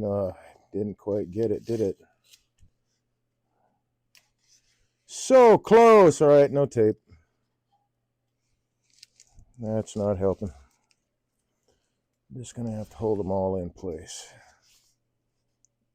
So I will have to, oh my God, I don't know what I'm going to do with that now. I might be able to sand that into shape.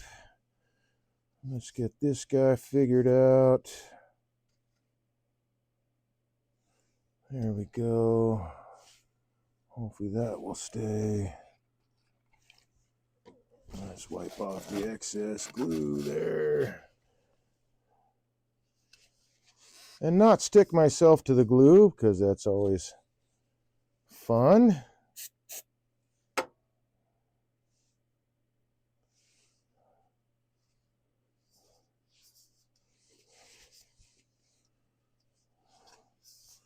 All right, she didn't stick. You know what? I guess this is just going to have to get a stain on the outside. Got that one to stick. Oh, almost had it. Bummer. That's the way it goes. Hopefully sanding will take care of that.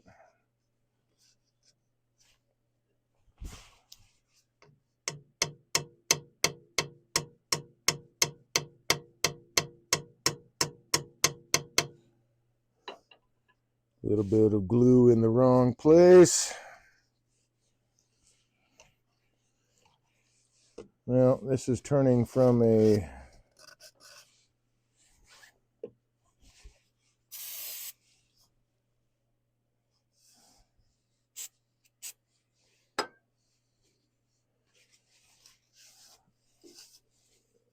gonna make it a salvage piece, I guess. Okay, was there another split somewhere? All that chatter.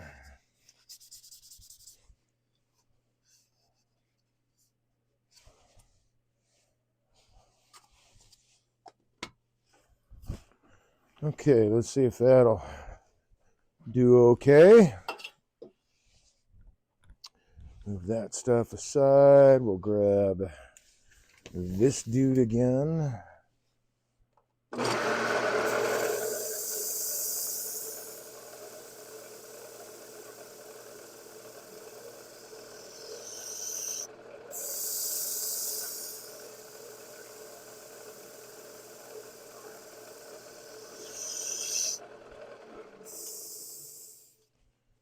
Need to apply some air here. Yep, a little bit of, not much there. Just right there, a little bit of a lip right there.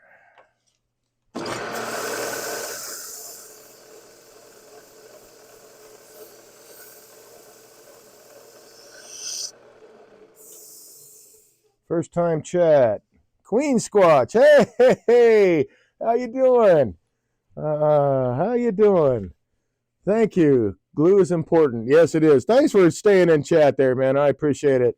Try to get now I just need two more people to get in chat like within the next couple minutes, man. 2 more people. Help me out, folks, man. Appreciate it.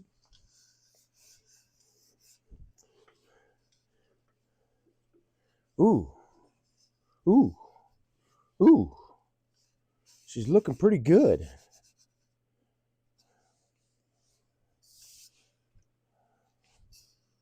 Looking pretty good. I'm going to hit it one more time.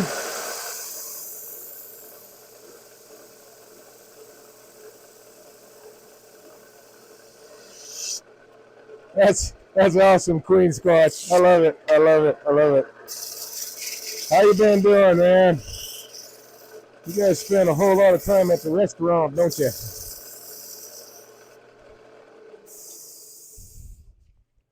Okay. That cleaned up the seams pretty well. So hopefully that won't be an issue. I'll just have to pay attention when I'm piercing it. But the inside is done. That's all finished.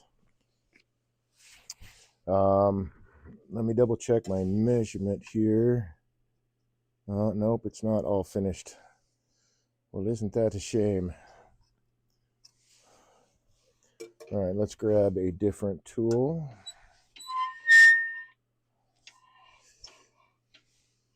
One that in theory won't make a lot of chatter. There you are. Can I get that far in there? No, I can't, not that way.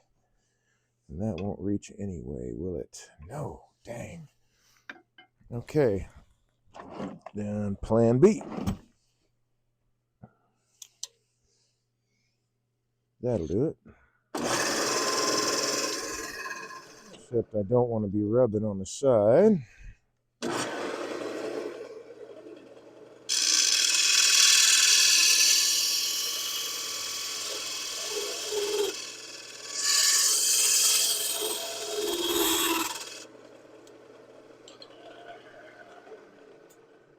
Take my ruler, double check my walls for parallel. That was too far, Dave. Just want that lip. There it is. Come on, where's that lip?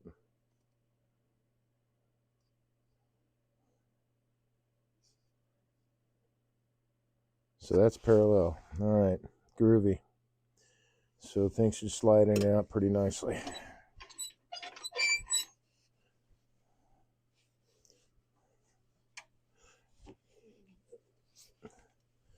Now I need to finish the bottom of this guy. And I do believe we're going to do that with a jam chuck. Whoops.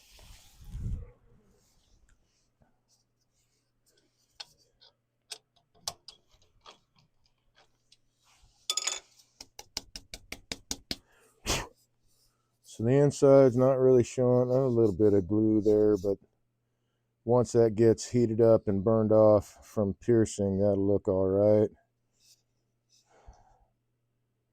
And wall's parallel. So we're going to create a jam chuck for that dude. Do I have anything down here that will help me? I do. Wait a minute. Maybe I do.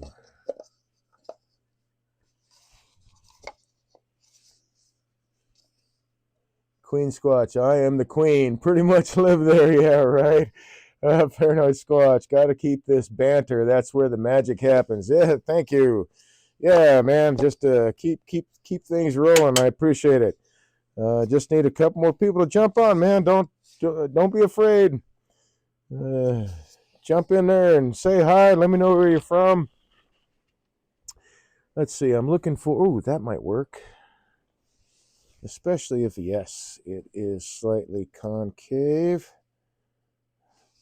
If this will fit in there, in the chuck, I mean.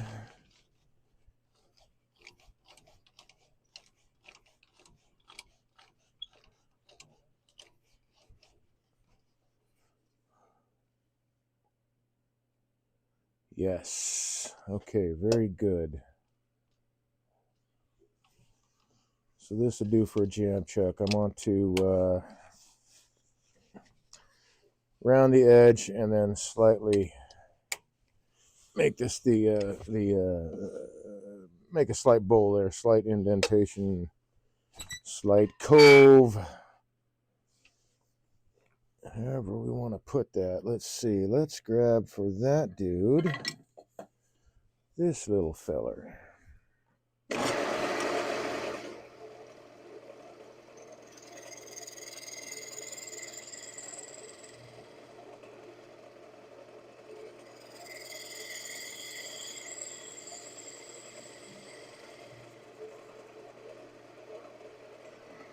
That's slightly concave. That's all I need.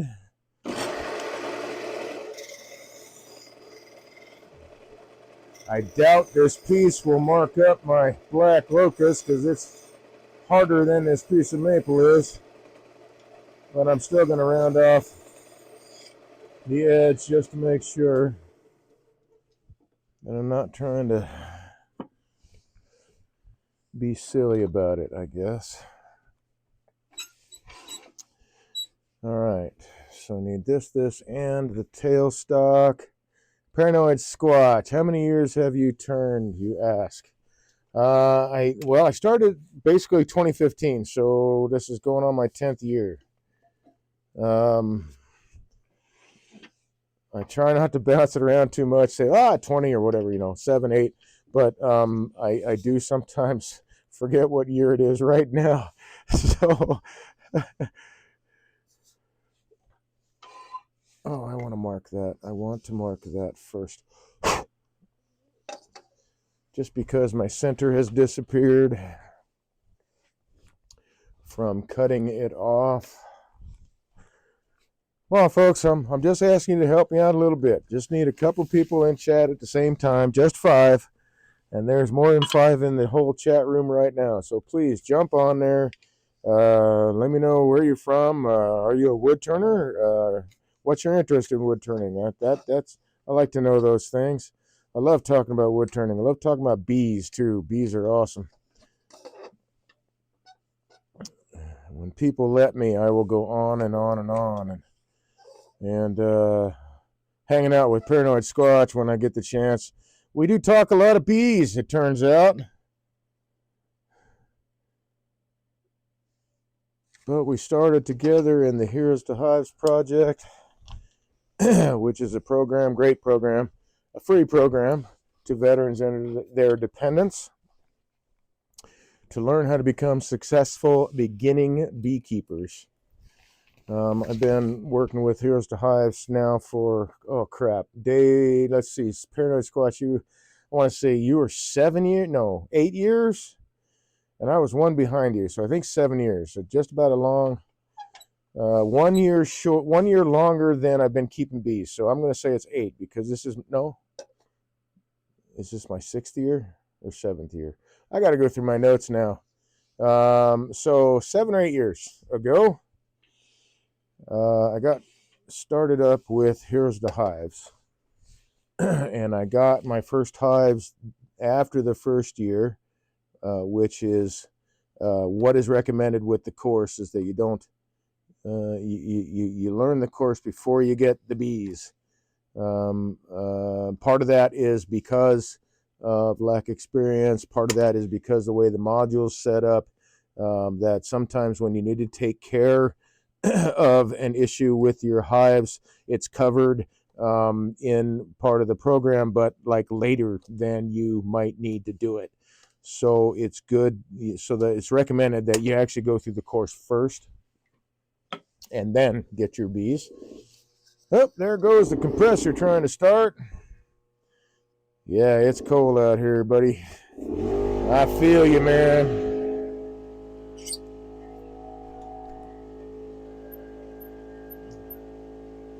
Missing some light here. Not that light. This one might help. Come on now.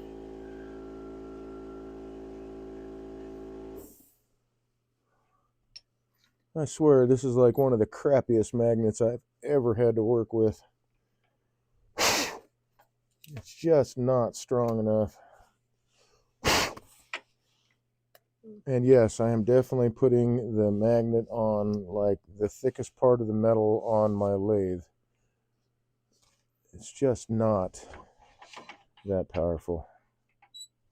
Not as much as they say it is. Okay, that is a little low.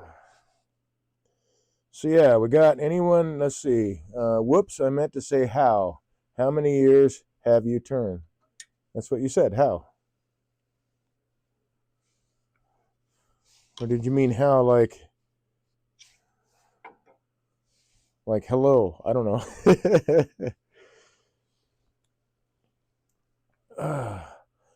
Okay, so I'm gonna jump out there and what are we looking at? 9:30, not bad. Raging Striker Gaming, do me a favor, man. Get on here and chat.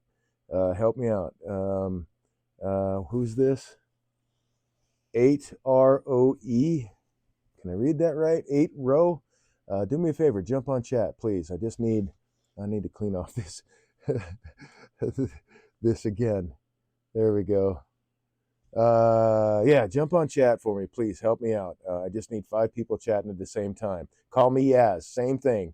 Emmysaurus, please get on chat. Lego Golf Dude, I know you helped me out last week. Please get on chat. Throw something out there. I just need to get 5 people on chat at the same time, or chatting at the same time. Please help me out. That gets me, it'll get me right to the last little hurdle I got to cross to become an affiliate for Twitch. So, or with Twitch. So, please do that for me. I appreciate it. I've been working to try to become an affiliate for over a year now. It's been quite a journey. Getting enough subscribers, followers, whatever they call it. It's kind of an interchangeable term these days, I suppose. Followers, subscribers, what have you. Have to have so many subscribers, have to have so many people chatting on your stream. And in this case, it's the last little hurdle that I have is to get 5 people to actively chat at the same time. Paranoid Squat says, oh, wait, sorry. He says, I'd like to learn how to make pens. How long do those take? Not very, actually. It depends on how much detail you want to put on the pen. Depends on, really just depends on what kind of design you make out of the pen. Of course, if you get really crazy, and there's at least one guy out there who does segmented pens, 200 or 2,000, I don't know how many pieces that this guy glues together, segmented, and then turns it. So you can get really crazy.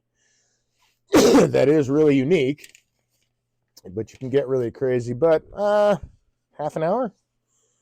Of course, I say that from my perspective. Being able to, put everything together, drill a hole, blah, blah, blah, blah, basically about a half an hour. But I've been, like I say, turning for a little bit. So take me a little bit less time than someone new. So less than an hour for a pen, which is really great because with wood turning, like that's part of the allure, I think. Queen Squads. Oh, sorry. That's part of the allure is having your wow, man, brain blank. Part of the allure to wood turning is having something to show for it, like really really fast, and depending on your skill level, I guess, kind of tells you how fast you can get that done. But pens are something that are fairly easy to turn. They're also fairly easy to screw up, but everything else on turning is kind of fairly easy to screw up. I think with pens, it is a slightly smaller learning curve, than with other things, because you're just working in spindle orientation like I am right here. It's just the pen blank will be this direction. You're working between centers or in a chuck or on a pen mandrel, but everything is running this way, and you're only sticking about this far. What is that? 6-7 inches off of your headstock. So there's a little issue with vibration on this side, but not so much because it's a very small diameter. So very, very doable in a short amount of time. Most of the stuff with kits is pretty much put together for you. Oh, that's not running true. We need it to run true.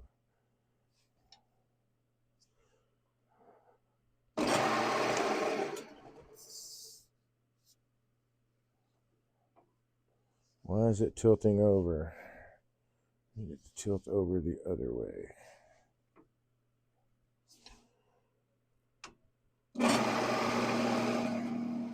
That is not running true. This has to run true.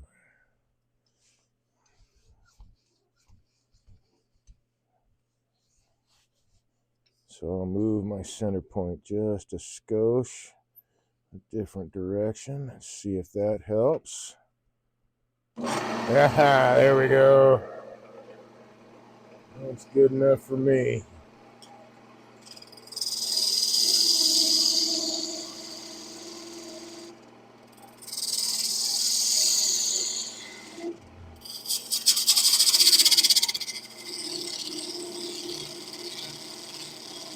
I'm going to take my time a little bit here because I'm making a very, very thin wall on the bottom.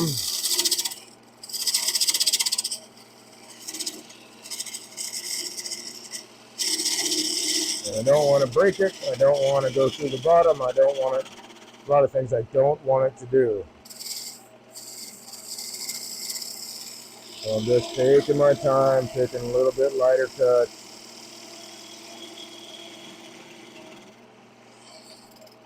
Yeah, Squatch, I mean, dude, I'm down for it. So whenever you get a chance, or we get a chance to hang out together, I got a portable lathe, man. I can come out to your place, or we can meet in town, whatever. There, I need electricity clearly, but I'm all about it, man. We got to do this sometime. I think it would be great. And I know I've talked about it many, many times. I know that we both, part of the reason we got into beekeeping was the therapeutic aspect of it. And with wood turning, it's the same thing, dude. You get that particular focus when you're working at a lathe to be in the here and now, because you got something spinning around 60 miles an hour or whatever. You got to pay attention to what you're doing. You could lose fingers. I still have all 10. I want to keep it that way. So let me go back a little bit more. I had commented that I like to turn and accidentally replace the W with an E, and it flagged it. Gotcha. It didn't show up here. Queen Squatch, how much do you sell your pens for? I sell my pens, and I do like the simple kits when I do them. I'm actually, if I actually wanted to get into pens, I would just start making them myself. I would just buy the insert tubes and the kit parts and just do everything else on my own instead of buying all of it together and then putting it together. But I typically sell my pens for anywhere from 30 to 50 bucks. But there are people out there who sell pens for much, much, much more, and they get the price. But they're very good at what they do, and what they do is kind of unique.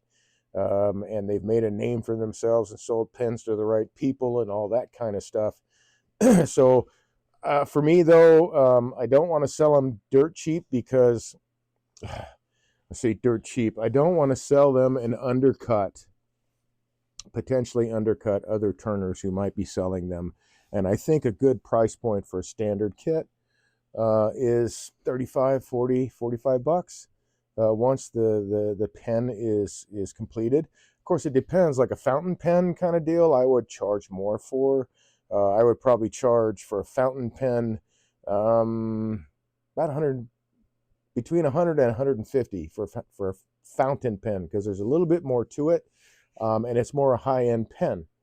But a standard twist pen, yeah, about 35 to 40, 45 bucks. Sometimes 50, I guess it depends on the pen itself. So, and I know that some people at craft shows sell them like, $10 for a pen. Well, that's just covering what the kit costs, or not even that. I mean, kits now cost, average between 9 and 14 bucks, something like that. So I feel like if you're going to sell pens and do pens and kits like that, then you kind of got to make back what you spent on the kit. So if all you want to do is turn pens and then sell them and just to be able to turn pens, then 15-20 bucks, right? But then I worry, or I think about, like, am I undercutting anybody else who's trying to make a living doing it? I don't want to go too low, because that might hurt another turner who's trying to make a living doing pens. But I'm not going to go so high because I don't do them all the time. It's not like my forte or what I mostly focus on. I'm kind of more like holoforms and sculptures. Lots of bowls, but I'm kind of more off the pen side and off the bottle stoppers and all that stuff.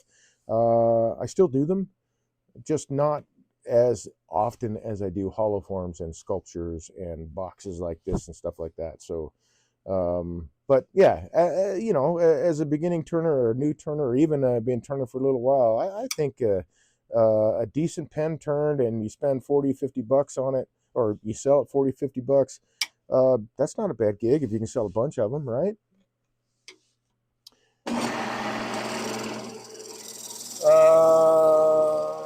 That's a great price. And Turner and Squatch is right. It does also depend on how much or what the material costs to turn. So if I turned a pin out of antler, I would charge a little bit more for that, because, well, you got to pay more for the antler than you do the wood. And then there are some exotics that are kind of spendy, so you got to kind of factor that in too. But in general, for me, 40-45 bucks, it's not bad. It's not bad. I don't turn a lot of pens. If I sell one for 35-40 bucks, I'm happy.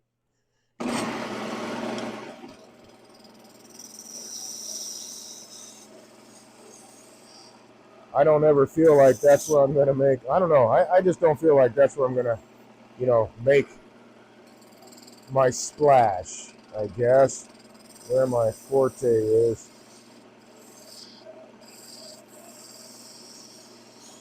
And that's not denigrating pen turners at all, because it's still something that requires concentration, focus, all that stuff. But you can pick that up, the focus and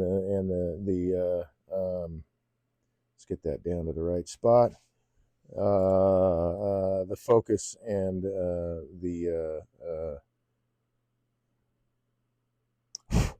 come on, Dave, discipline to do them. But you can crank out some pens if you got the setup right. Like everything else, they have tools for everything and jigs for everything. You can make your own jigs or choose not to use jigs. And save yourself a little bit of money that way. I don't own any pen turning jigs or anything like that. But like I said, if it was something I was doing full time, I would consider it. Because if it speeds up the process, why not? I'm turning really slow here.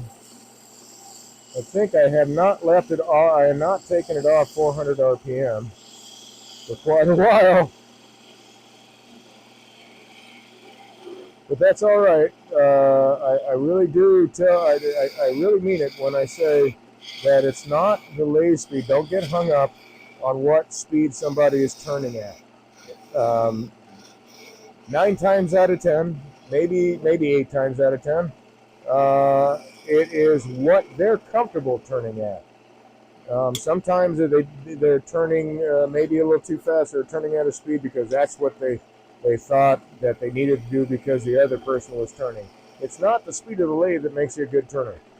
And it's not the speed of the lathe that makes you a better turner. It's the practice of the tool skills, getting the education, learning how to use the tools properly. That is what speeds you up and makes you a better turner. Practice, practice, practice is the secret sauce, man. There's no two ways about it.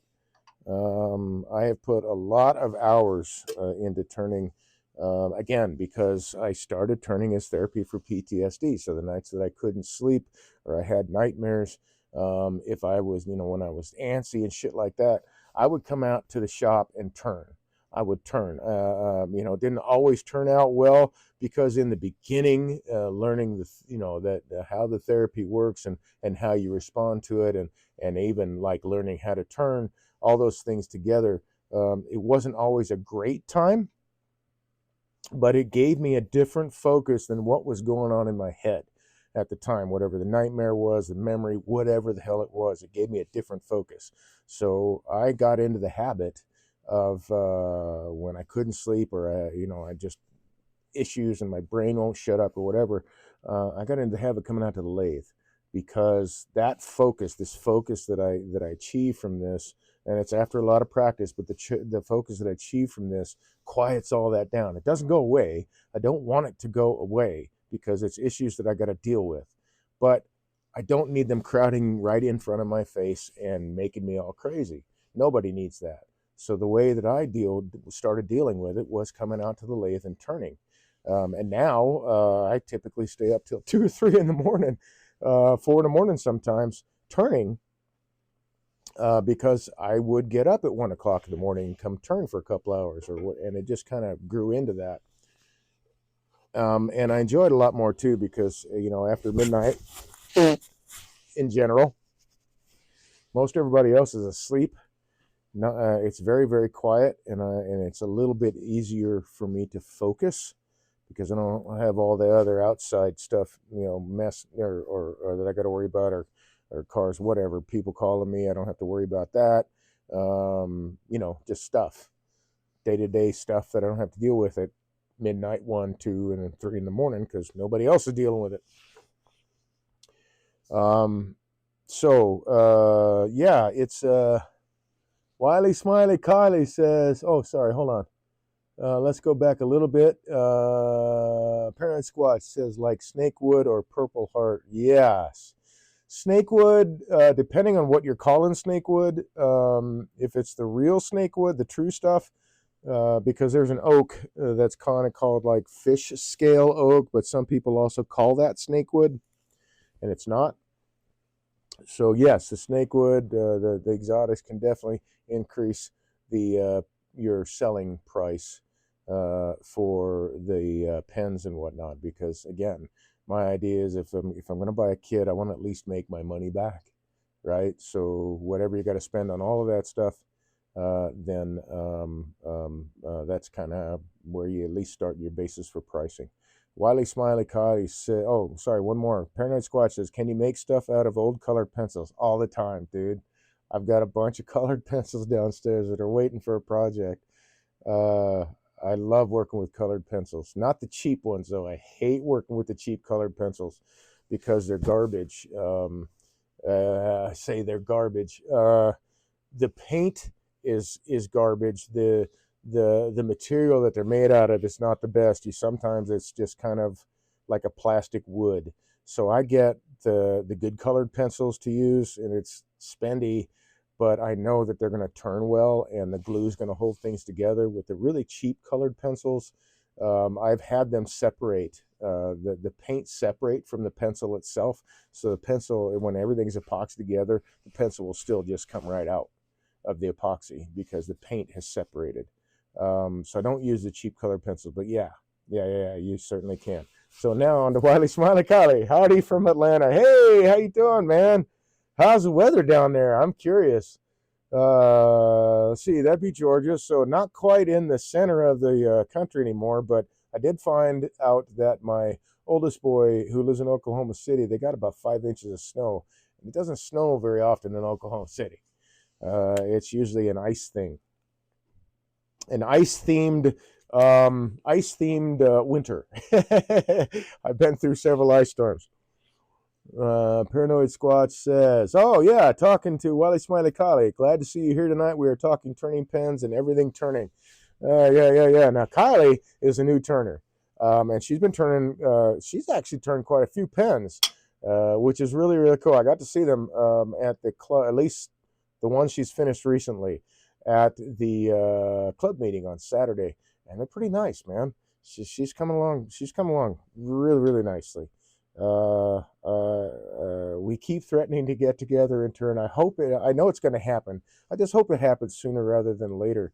40 degrees in Atlanta, Georgia. Oh my gosh. Well, it turns out in a couple of days, I don't know, I can't remember. It's one of these days within the next 4 or 5 days. It's going to be one day of 40-degree temperatures out here. One day. And then it's going to drive right down into single digits. So come on back.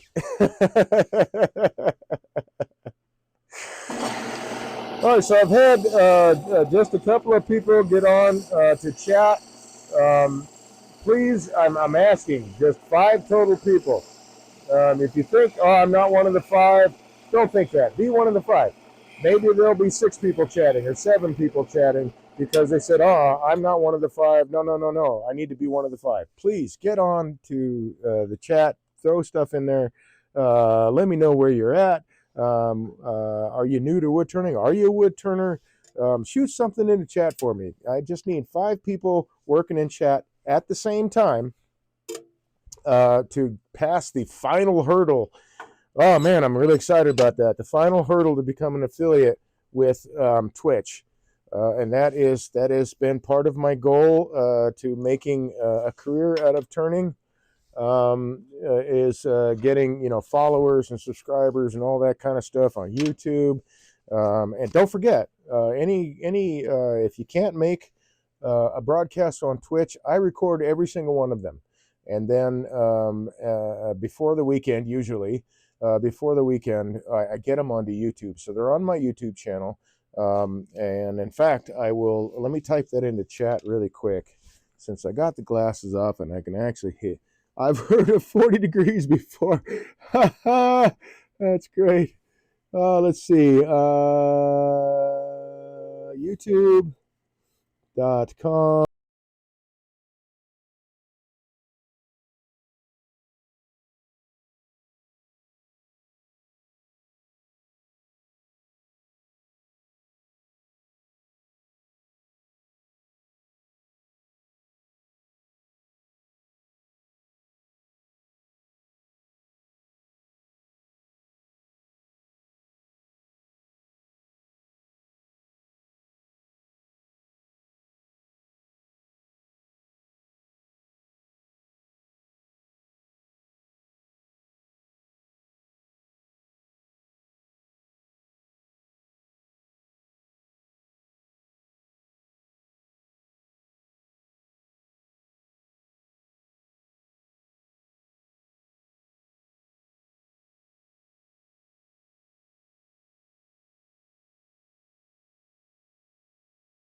So I hit a key that muted the mic on the computer, not on my lapel. It's right there.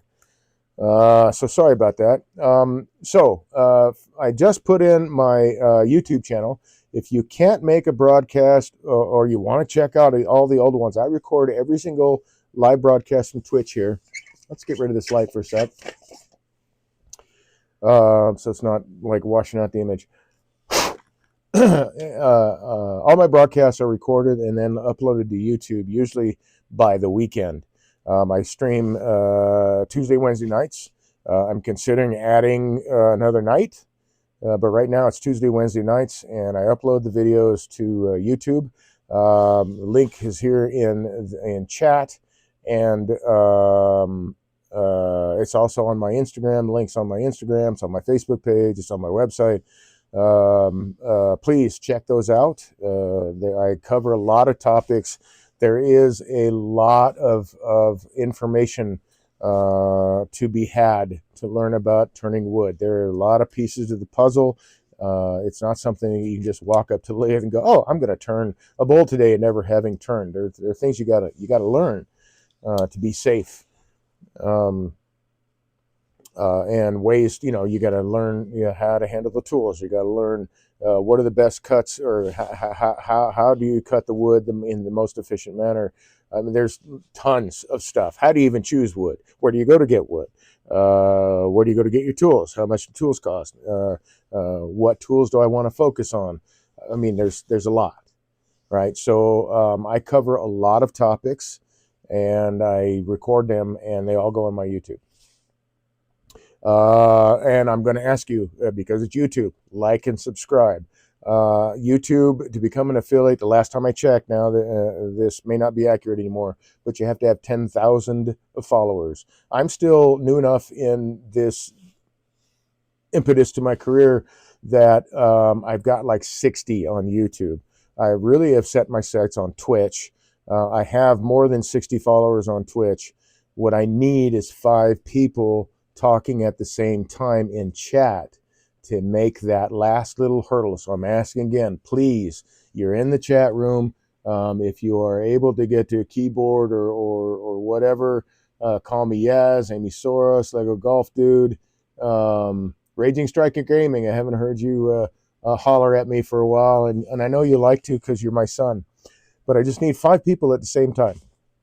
And then I will have crossed the last hurdle for Twitch, and I can start that affiliate part of my career, and that will be awesome. I really appreciate it. Thank you very much for helping me out. And I'll throw this out there too. If you're in a similar boat, let me know, man. Throw it up in chat. I'll go to your channel and I'll be one of the 5. I don't care if there's 10 chatting. I'll just say I'm one of the 5. It doesn't matter. I want to help people out too. So any help you're willing to give me, I appreciate. Thank you. So let's get back to doing this, guy. I see even just making wood chips, you have to be safe. Yes, sir. Yes, sir. And we are so close. We've had 4 now. I just need one more. One more person to get into chat. Just one. That's all it's going to take. I need 5 of you to chat at the same time. It's doable. It's not, it is. It's doable. You can help me out. Please do. I appreciate it.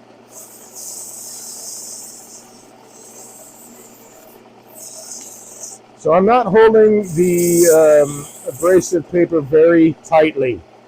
I'm just not. And it is, I can't tell you like, oh, it's 5 pounds of pressure or whatever. I'm holding it just enough to be able to keep it up against whatever material I'm sanding, because if it gets caught up in the wood, I want it to take it away. I don't want to get pulled in.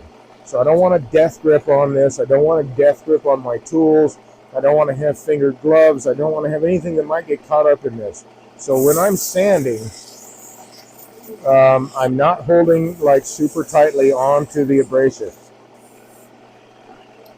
I just don't want to get pulled in. That's one of the things you got to remember is that machines don't give a shit if you scream.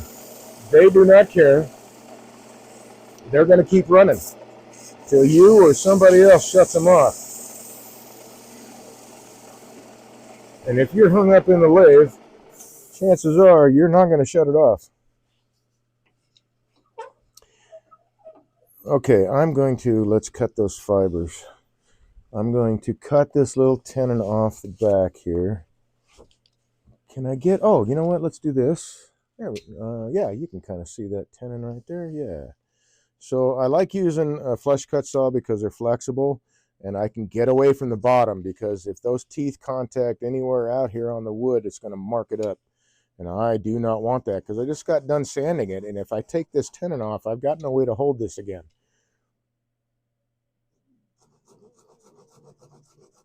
So I'm just going to take little cuts with the tenon until I get most of the way through, if not all the way through. And then I'll sand that nub off, or carve it. It doesn't matter what you do. You can any choice is a good choice. Whatever works for you. I'll just run a sander over that real quick, because I've got a nice little sanding unit here that will clean that up really, really well. Just this little guy. So we'll get rid of that. Let's see. Let's put that in the bucket, because that's a tenon. I like saving all of my tenons. I'm saving all of the tenons from all the pieces that I make because I had this idea of turning a resin piece with all of those tenons in resin, different kinds of wood, different shapes, all that stuff. I was kind of surprised. I learned when I took classes from Rudy Lopez at Aeromont that he asks his students to turn in all their little nubs because that's what he wants to do. So I thought that was really cool that we had a similar idea. And we got to talk about it and laugh about it a little bit, but I think it's a great idea to do a resin piece like that. Pardon me while I'm not looking at the camera. Oh, there goes the compressor trying to start. There it is. So the nub is gone now.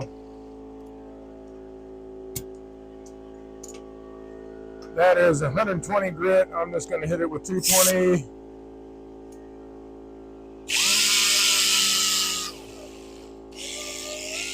Come on now.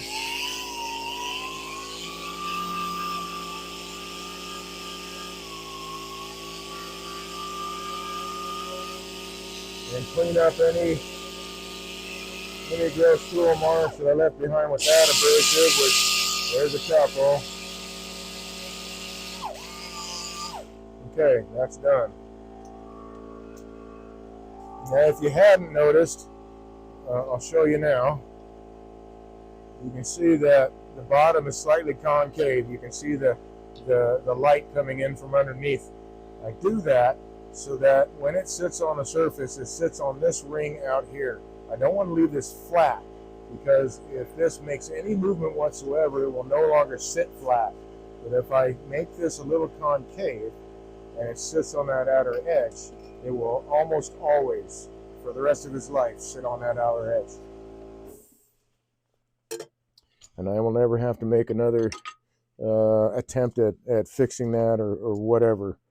It'll just stay that way. So, and to be honest, part of the issue too is also that I've got really no way to hold this now, other than making a special jam chuck to hold it, to get it up there to do anything with the bottom anymore. That's all that hold is gone. I can't grab it here because I don't want to crush it and I don't want to leave any marks outside. I'd have to use a jam chuck. And I would have to make it specifically for this piece if there was an issue. So I want to make sure that the issues are taken care of beforehand so I don't have to deal with it. Let's see, what does this say now? And you don't want to turn the wood. Very cool idea. Oh, thank you, Queen Squatch. I appreciate that. I think it is a neat idea. Thought I was the only one that thought of it, but I was wrong. Ah, heck, I've been wrong before. Plenty of times. Grit is important. Just ask the Lions. Yeah, I guess. Not a huge sports fan, but I do understand that there's a kind of a love-hate relationship with Lions fans. The diehards always love them no matter what, but I know it's a love-hate relationship. How are we doing on time? 10 o'clock. Wow, I thought I would really have this done, but I had some extra work to do. So I'm going to sign this dude really quick. Actually, you know what? I'll do that later. Let's get to some more turning here. Okay, so that is my dude there. I don't know why I took the chuck off. Because I need this guy. So I've got what? 1, 2. I've only got a couple people chatting, man. Really, I really appreciate the help. Call me Yaz, Amy Soros, Lego Golf Dude. Everybody else has been in chat, except for Raging Striker Gaming. You're also not in chat, my boy. Just need 5 people chatting at the same time. That's all I'm asking. Not asking for money or anything like that. Just a few seconds of your time would really, really help me out, and I thank you.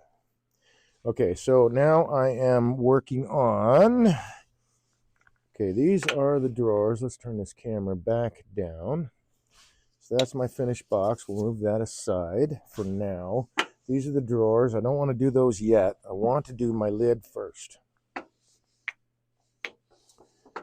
I'm going to have to change these drawers are going to have to be a little bit shorter because I put in about 1/4 of an inch rebate in here for the lid to sit down in there. And I think I may have to adjust this now that I think about it, because I had those splits. So I think that I can't do it with this. Never mind. I was thinking about making a lid that fit over the outside, but that's not going to work. So I'll make a lid that fits just right in there so that it doesn't put out any pressure towards the sides. And then I can do all the piercing and carving and stuff. So let's get going with this dude. This is my lid. You know, I'm going to check these while I'm at it. Let's see, that one will work in there, and that one. Please, please, please, please. I didn't make the tenon too small. I did not. Good. So I can use the same chuck for all of them. All right, so first things first, I am going to take a look at the grain and make sure that everything is going the right way. So that's the way the grain needs to run. So the lid itself needs to be down on this side, and then the handle needs to be up on this side. Good to check those things so I don't goof it up and turn that around, because I want the grain to line up as much as I can get it. So what I'm going to do is I'm going to turn myself another way to hold it here. I'm going to turn that down a little bit too, and then I'll be able to size the lid properly by flipping it around.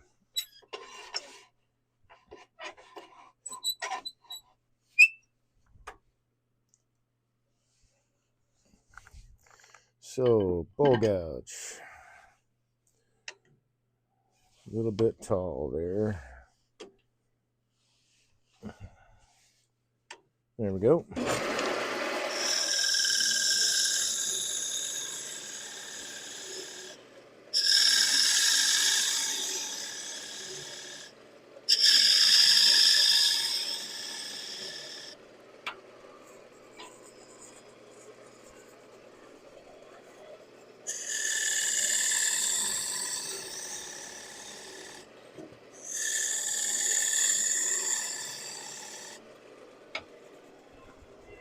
Let's grab this guy and get my dovetail set.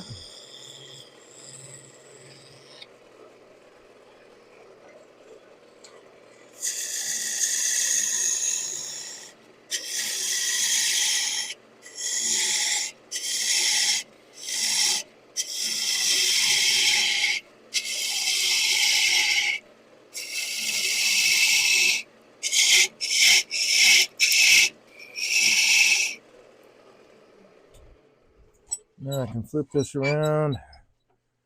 I can make my lid, and I can hollow the lid out and then turn it around and finish the handle.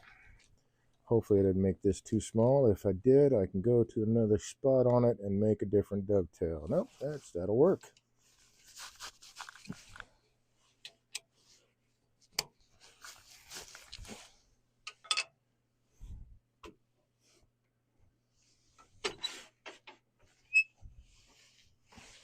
So I am going to grab, you know what, let's grab the box scraper, because this will work out nicely. So I need to fit the lid.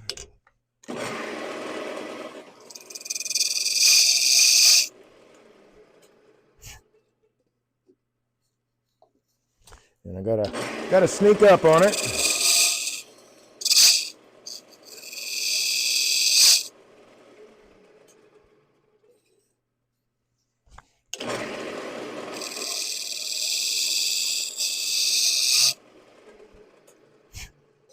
A little bit at a time.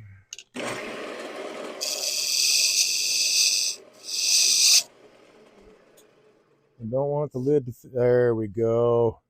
I don't want the lid to fit too loose, because I don't want the possibility of it falling inside.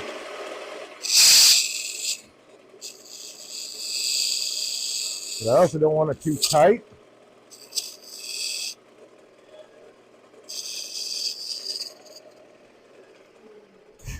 So that when the lid gets pushed down, it pushes the sides out. That is nice. Let's see how this looks all the way around. It's not really spreading anything out, so I will take that and run with it. I had a piece of abrasive sitting right here, but that has since, there we are. So I'm just going to take this down just a little bit with abrasive. Not much. Yes, that's the fit I want. There we go. So I can work off of that. So let's hollow this dude out. And actually, I can remove the tailstock from my theater of operations. How's that, Paranoid Squatch? Remember those terms? Take it out of theater, man. It's out of the way now.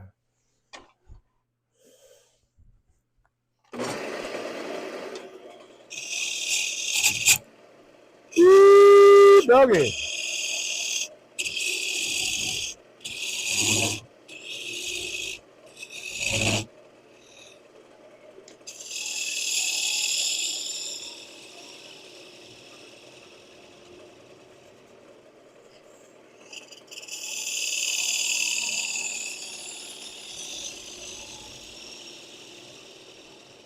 So I'm not making a flat lid on the inside for a couple of reasons.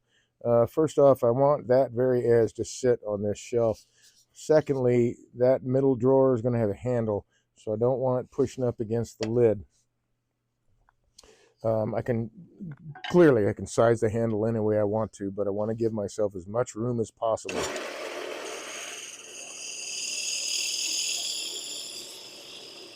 And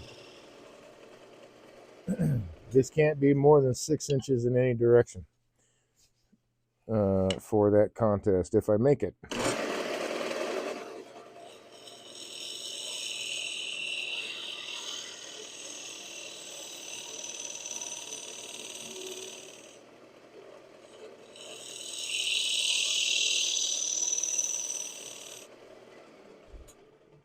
Now what I'm going to do here is give myself, that's the wrong tool, Dave, a place to hold onto it from the inside in expansion mode. So I'm just going to create a little lip here, a little bit low, so that my chuck can get a hold of this thing. And I did need that tool. I'm going to give it just a little bit of an undercut for that dovetail. That's fatter than a 16th and less than an eighth. I really don't need a whole lot. This is a small piece of material, and what I'm going to be turning on and off on this side, I'm not going to, in theory, put a bunch of pressure on the piece while I'm turning it, so I don't need to have like a super deep hold. I just need to have enough to have a secure hold. And I think I'm going to take this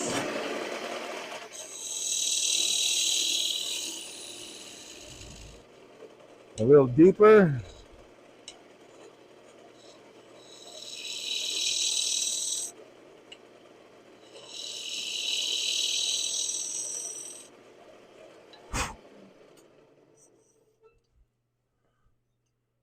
No tool marks, I can live with that. So that's essentially it. That's done on the inside. Yeah, that works. I like it. Hey. Sharp tools, and I just cut myself trying to grab a tool that's falling. But I'd rather have sharp tools than not. So now I can put this into expansion mode, my least favorite way to hold a piece of material. But in this case, it lets me hide, it lets me hide like my holding points. So that holding point looks like a feature on the inside of the lid, and so it doesn't look like, oh, this is where the machine held it.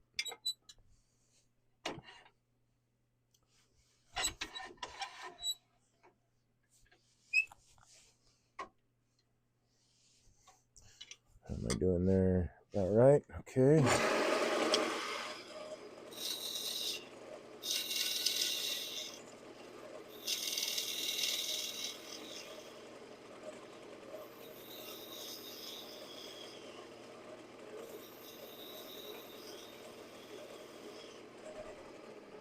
So I'm going to look at this line again. I want to get this just right where it sits and just comes over the top. So that line that I've left behind, that's what I want to work from.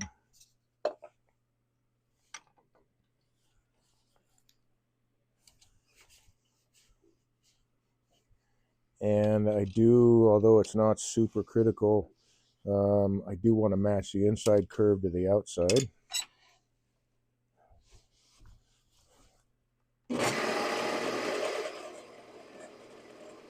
I gotta go this way, don't I?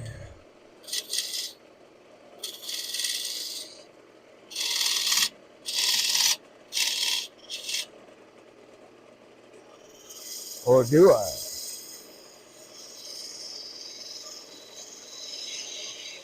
I do not. All right.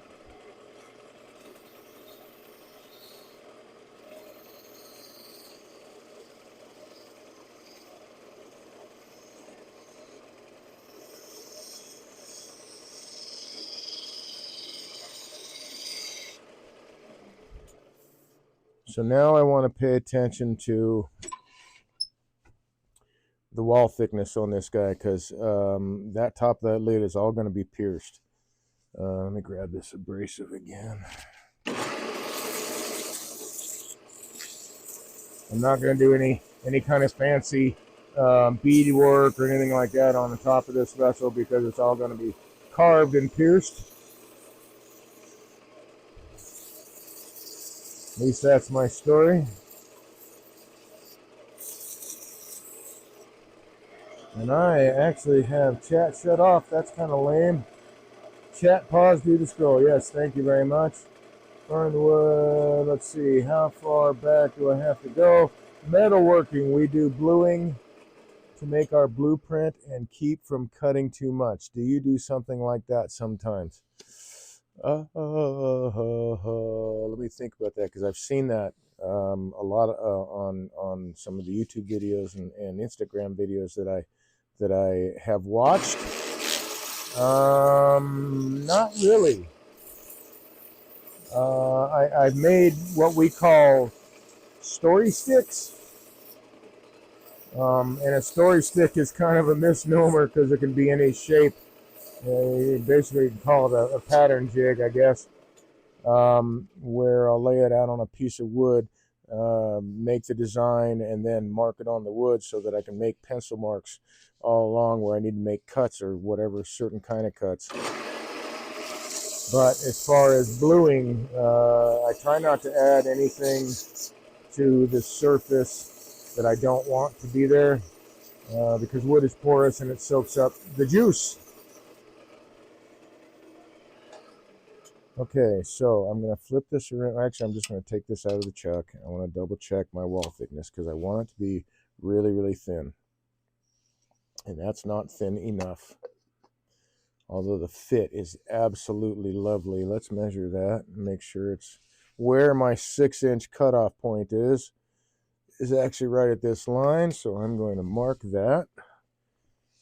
You know, I had a pencil right in front of me, and I bet it fell right into the shavings.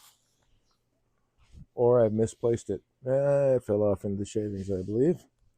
So this is the line that I need to mark, because that is my 6-inch point, I do believe. Yep. So I'll be removing all of this. The handle will be in that material. So I am actually going to take this down some more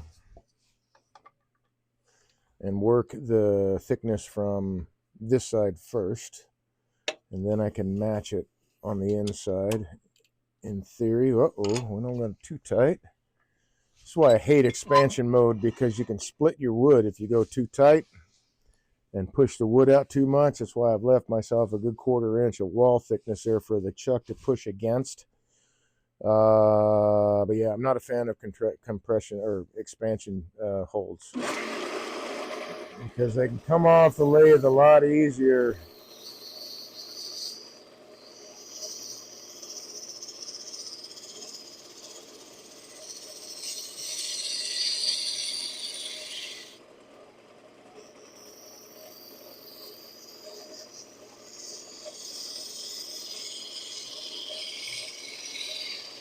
That was a good cut. Gotta like that. Let's double check our curve matches, so that's good enough for me.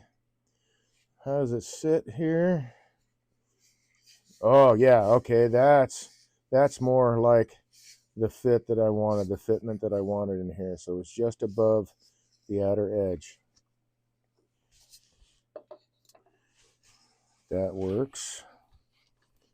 Hey man, some of this plan's coming together, right?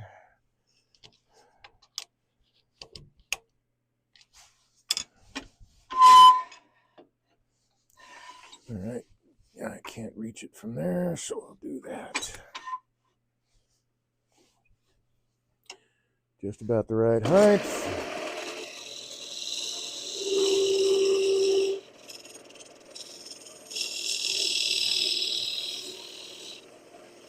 So I'm just resting my finger right now on the back of the wood. I'm not giving it any pressure, because that friction will heat up and give me a nasty burn. I'm just dampening the vibration, just enough pressure to rub against the wood, not feel any heat, just dampen any kind of vibration that I might be getting.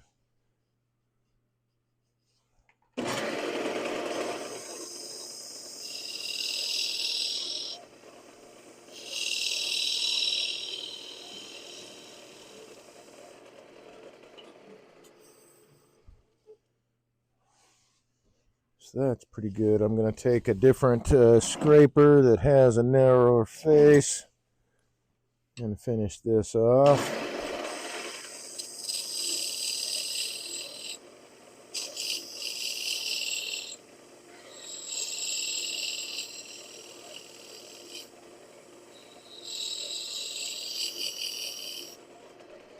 So here where it's thick, it's not going to get carved, but where it's going to be thinner, or where it's going to be carved, I need it to be thinner.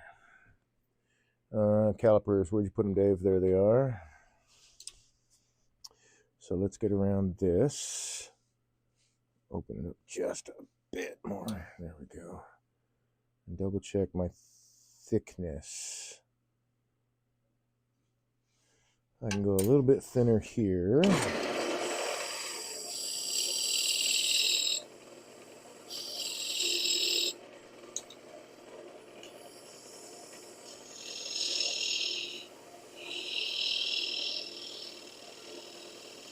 A little bit thinner there.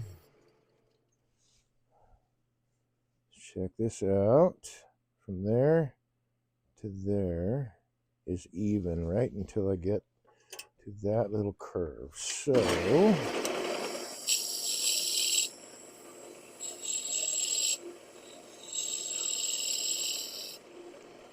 see if I can bring that curve a little closer to the edge.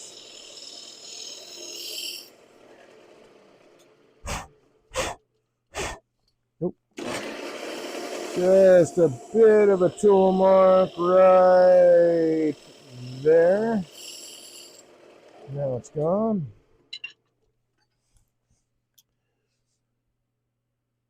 Wall thickness is even, and that's thin enough to pierce. I could go a little bit thinner.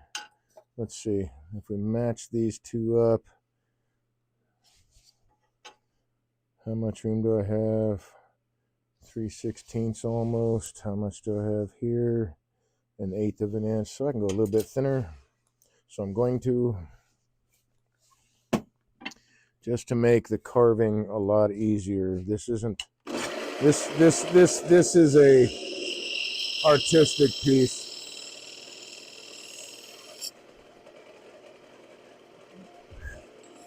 If it sees any use, I'll be highly surprised.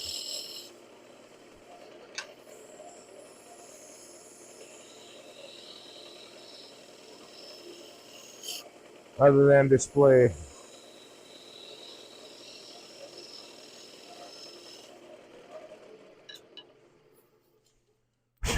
Cool, no tool marks. Let's double check our thickness here. Now we're talking. You know, I could actually, I think.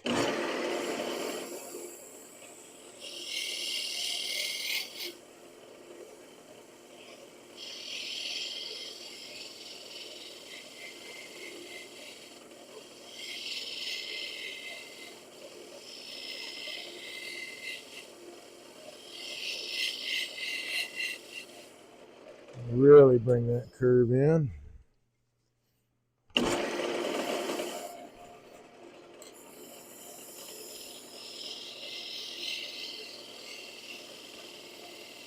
So although it doesn't look it, all the movement of this tool is with my thumb.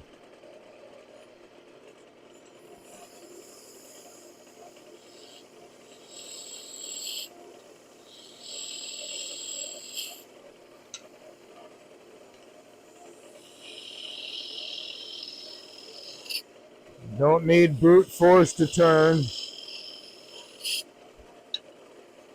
Oh, wrong tool.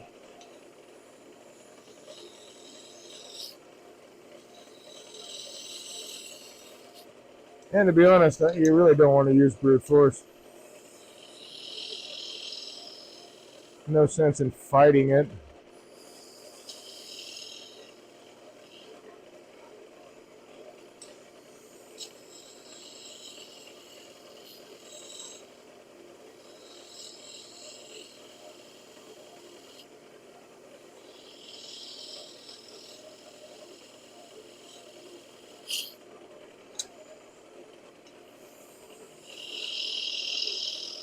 There we go. Oh, I got just a bit right here.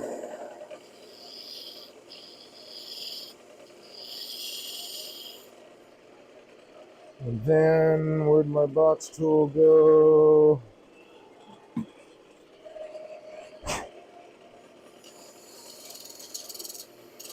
Clean that up just a little bit. Need my skew. Give just a tiny undercut for the dovetail. Now I'm ready to go. Oh yeah, that'll be nice to carve.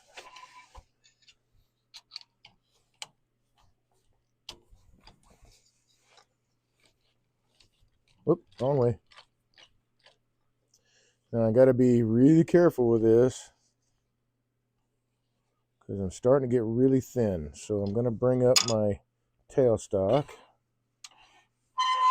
and give some support to this side so that as I make these cuts, I'm not pushing too hard against the wood that will make it pop or break off of the chuck.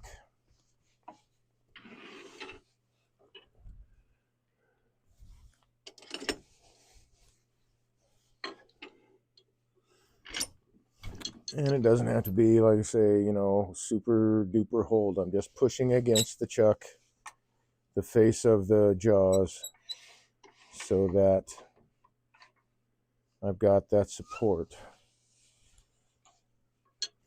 These are all the wrong tools. What is the right tool? It's around here somewhere. There you are.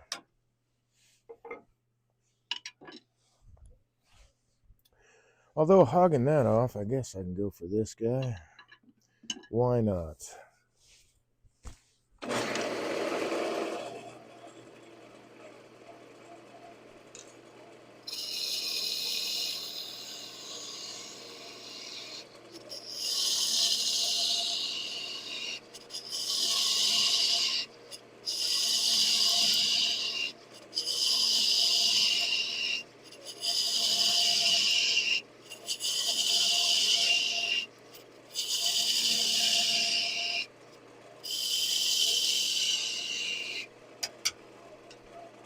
Now I want to follow this curve.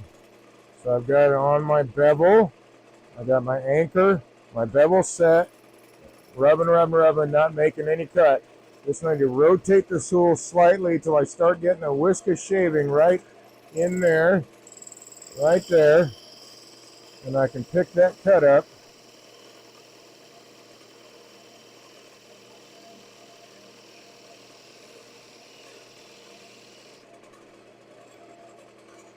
And not really leave a tool mark.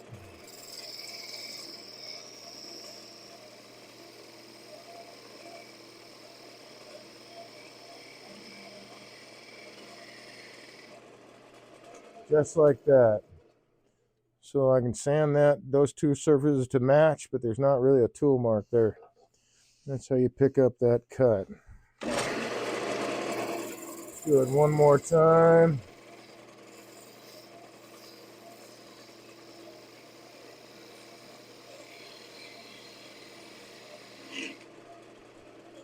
Okay, I think I know I'm going to want a smaller handle.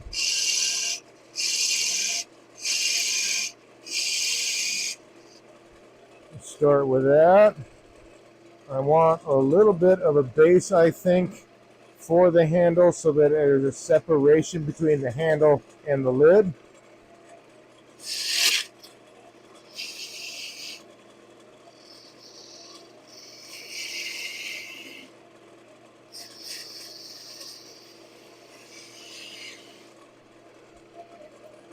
And I don't know, let's see. Well, let's round that over and see how that looks.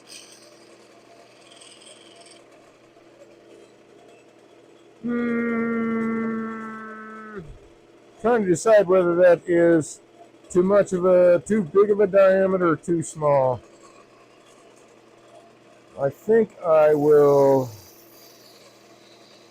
leave it where it's at and then turn this bead very thin. Now,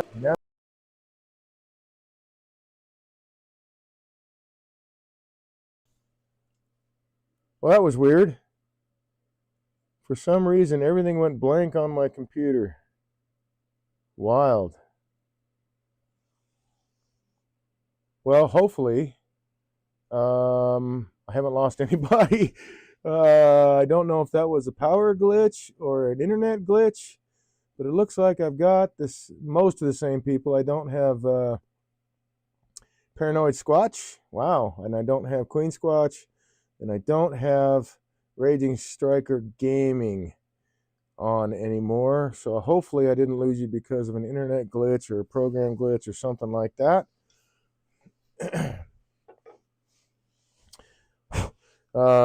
Some of the folks that have participated in chat are not on the broadcast anymore, so I want to thank them. Thank you very, very much for engaging in chat and attempting to help me get to the last little hurdle, which is for affiliate status, which is getting 5 people to chat at once. For those of you that are still out there, there's still a little bit of time. You can jump in and help me out. Just needed 5 people to chat at the same time. That's all I needed. All I'm asking for. Thank you. Thank you very much for your support. All right, so I'm going to clean this up with a little abrasive. I'm not messing with this edge right here because this is where it sits into the top of the piece. It's okay if it's a little not as smooth as the rest, I guess. A little rougher would be the right word, because that is always going to be hidden right inside here. I don't want to change that diameter if I can avoid it, because then it changes how it fits. I may even have that problem anyway because I'm going from a very, very, very cold shop to inside where it's much warmer. I'm hoping that this piece doesn't implode.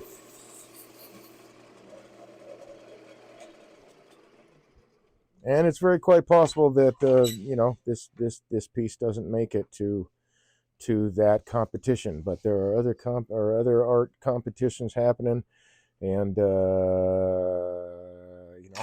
make it happen.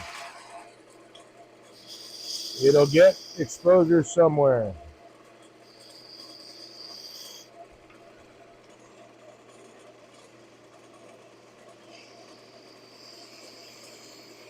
I want a little straighter than that. There we go.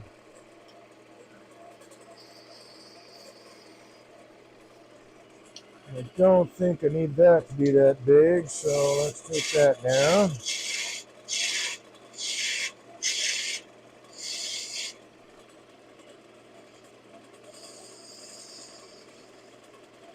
Anyway, thank you, Paranoid and Queen Squatch, for hanging out tonight. I know you guys get up stupid early in the morning, so I appreciate you even hanging out this long. Thank you very much. And thank you for engaging in chat, really. I really appreciate it. Every little bit helps. Every little step I take gets me closer to my goal. And I appreciate the help that I get along the way. I know I'm not the only one that's going to be asking for help from their followers. Everybody gets to that level the same way by following or meeting all the requirements. I'm just the next guy in line that's trying to get affiliate status with Twitch.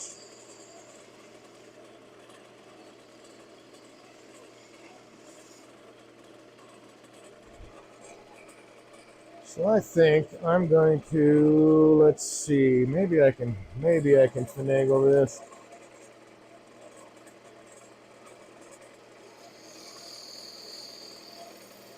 There we go, that did it.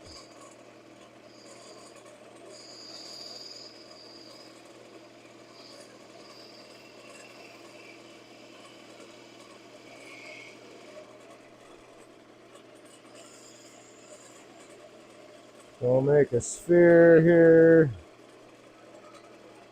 And now I need to double check where this sits on the box, because again, I cannot have it. It's got to be fit into a 6x6 cube. Oh, I like the way that fits. The way the grain lines up. Oh, that's so awesome. Golly, that looks great. Okay, so that is a good fit. Let's measure right there. Oh, I'll have to make a smaller. Well, that's all right. So right in there. Let's mark that. Right on that line. So my little ball there is going to be smaller, which means I think, yeah, I'm going to make this bead base a little bit smaller too.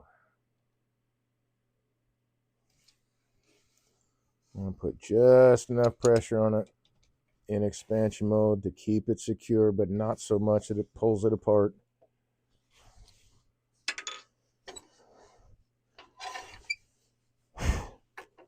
Want to avoid the disaster part.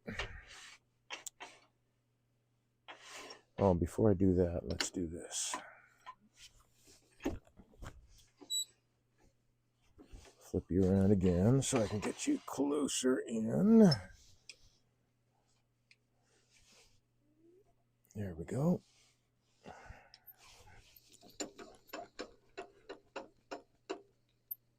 I could use a saw for this, but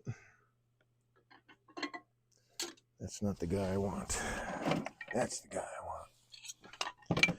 I'm going to part it off instead.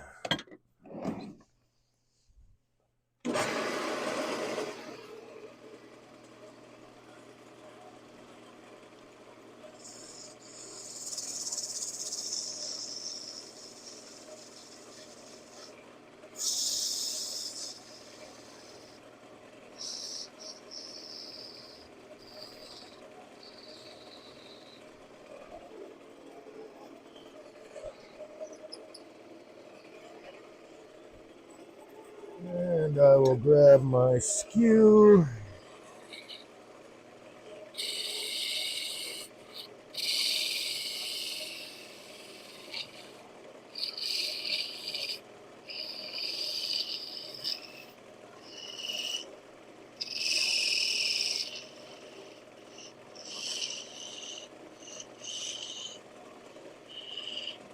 Still won't fit in there. I'm going to get the smaller skew just to play it safe.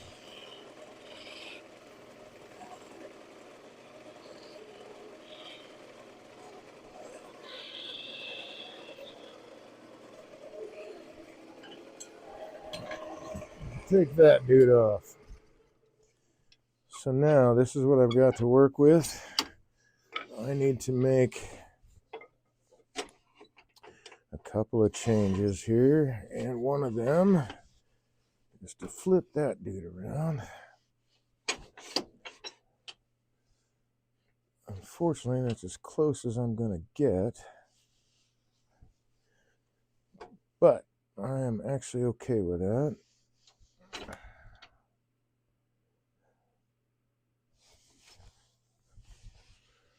Tell people to turn within your comfort level.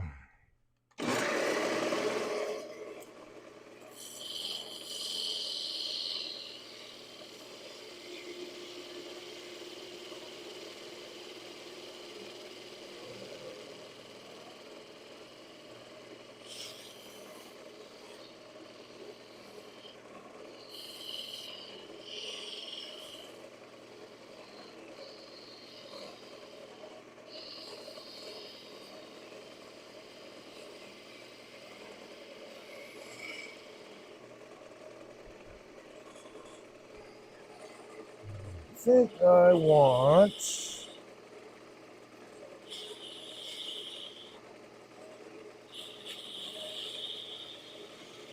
this to be more of a, like a ewer, an ewer, however that's pronounced.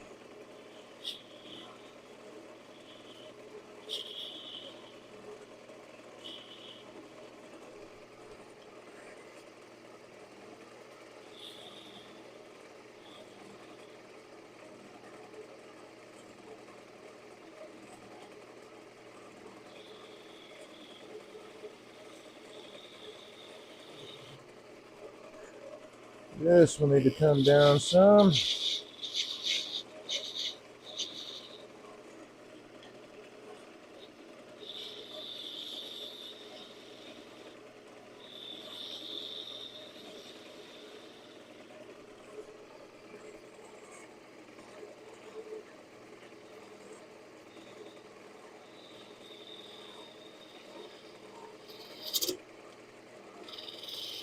Don't do that.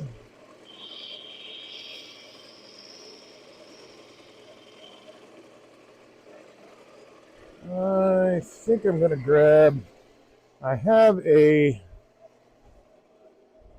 spindle gouge that's actually 40-degree grind. I only ever use it when I'm in tight spots. I try not to put myself in those tight spots.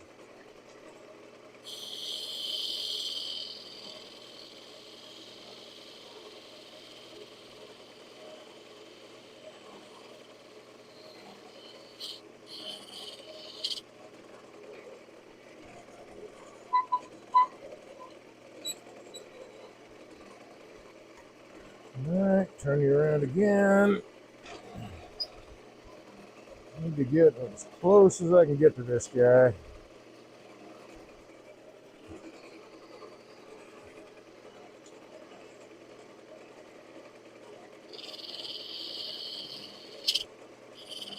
Got a bad grind. Hold on 1 second. I'm going to fix this grind. I probably should have done that even before I put it to wood. I haven't used this tool in a while. I don't usually put them away dull, but apparently I did with this one.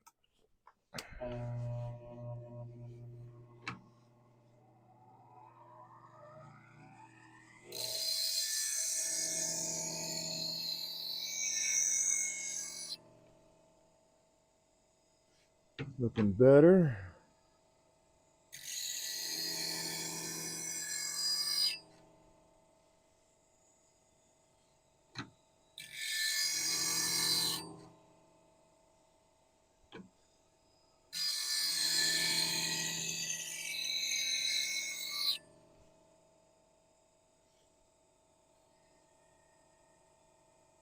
Quite right, but getting there.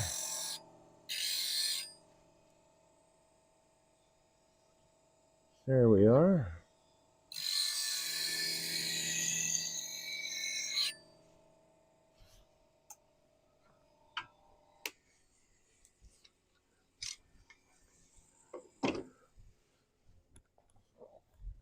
I do intend to get a camera that I can set up at the grinder so you can see what I'm doing there.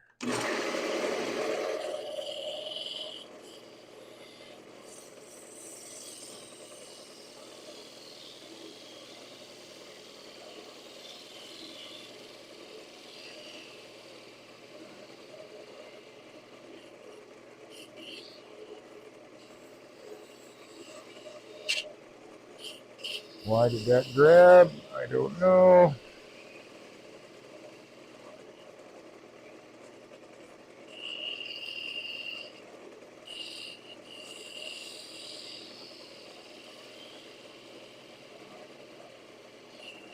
There's my base.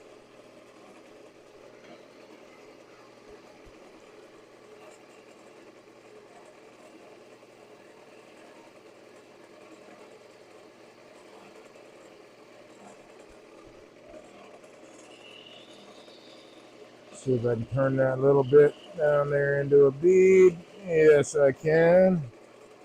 Nice.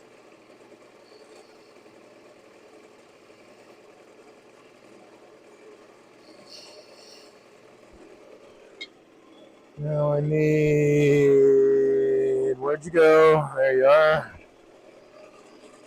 A skew and a little bit of light.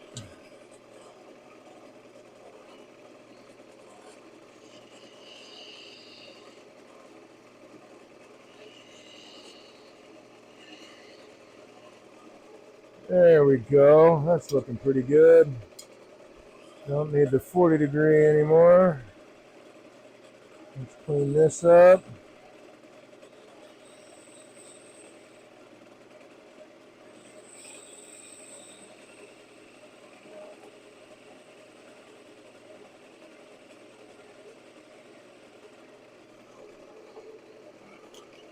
Flatten this out. And that's a nice little handle there, nice little pull. That doesn't look good. I do not like that.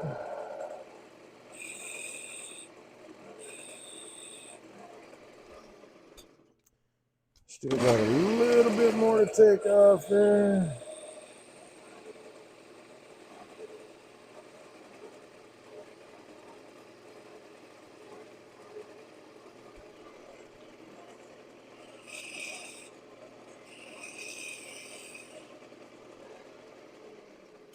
Had just a wee bit of breakout, tear out. I guess it'd be breakout, not tear out. Was right there. It's not there now. And we'll clean this up.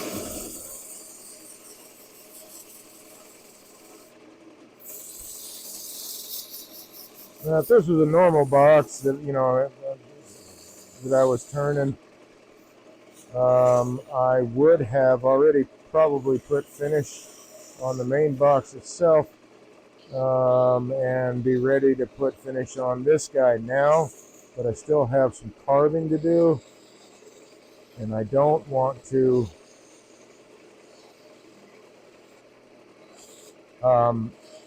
mess up any finish that I put on there by carving the pattern, design, whatever I use.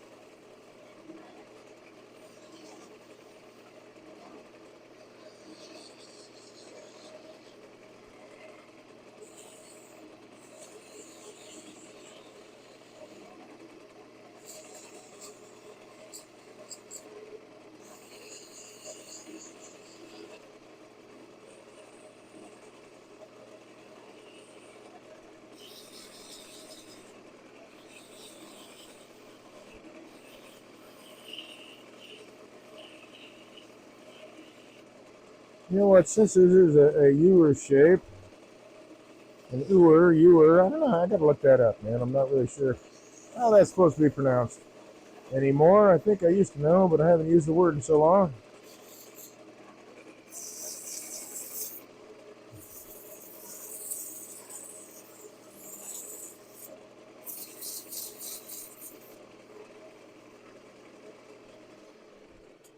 Nice. So what I'm going to do with that, actually, I want to take care of this too. I want to round this little bead out just a little bit better.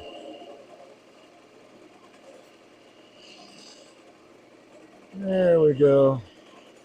Really light touch. Doesn't take much. Hey, that rhymed. Didn't even try. Okay, very good, very good. So now I want to, since this is basically a ewer shape, I'm going to finish that shape off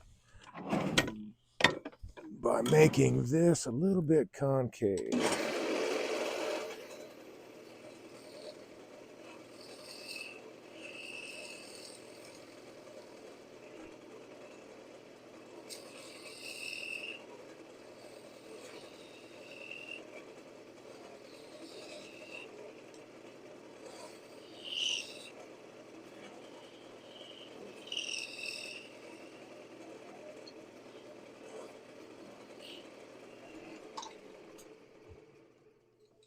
A little bit of trouble because my tool rest is not at the right height. There we go.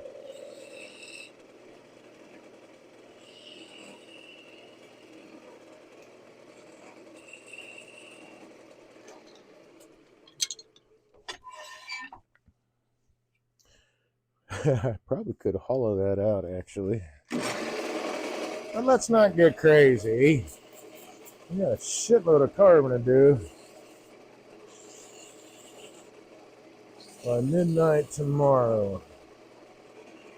So, guess what project I'm working on tomorrow night for tomorrow night's broadcast? I'm going to do some carving. I haven't actually done any carving live, so that'll be something cool and new.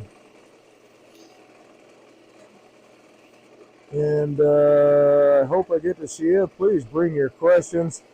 Please bring yourself ready to at least say hi and chat. I'm still working toward my affiliate status with Twitch. I just need to get 5 different people chatting at the same time. Even if we're just exchanging pleasantries and where we're located, that is enough to get it done.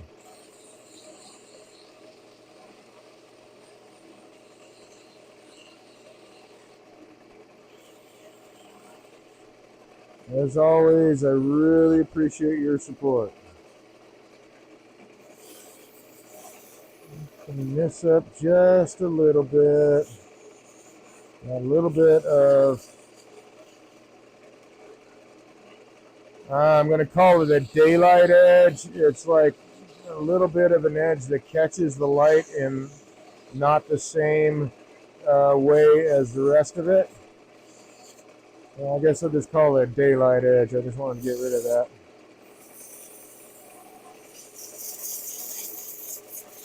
All right, she's ready for carving.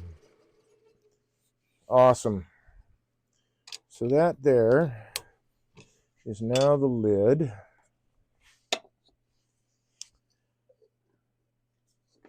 fits very nicely, just the way I was hoping. Let's take a look at how tall she is here.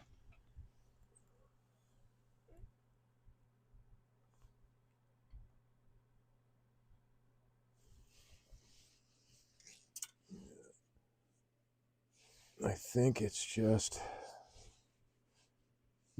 excuse me. Oh man, it's just a skosh tall. So how am I going to fix that? How am I going to do that? I'll have to take that off. I could just make this a different type of handle. I spent so much time on that, but you got a nice little globe right there.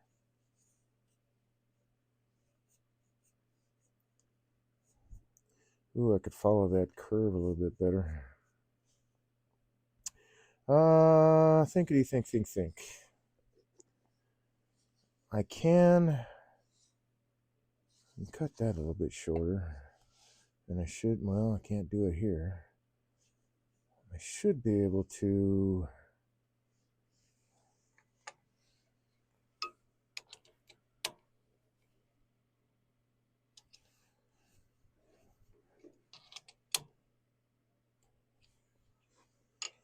I should be able to.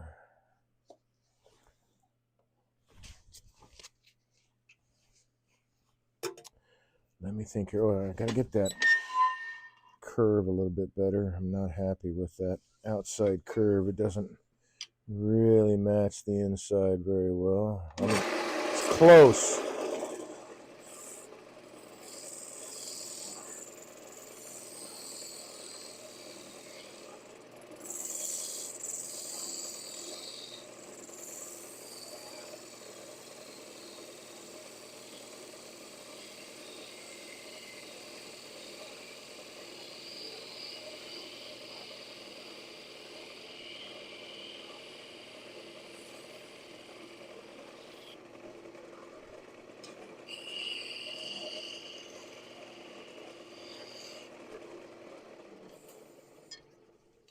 Oh, that's better. That's a more smooth, natural curve there. I'm going to clean this up a little bit again.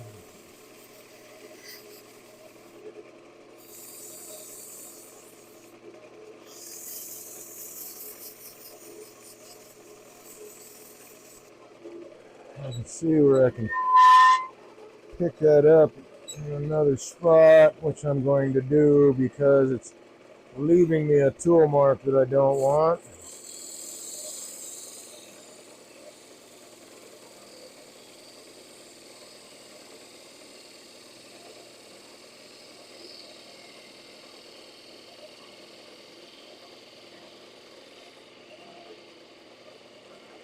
Ah, there we go.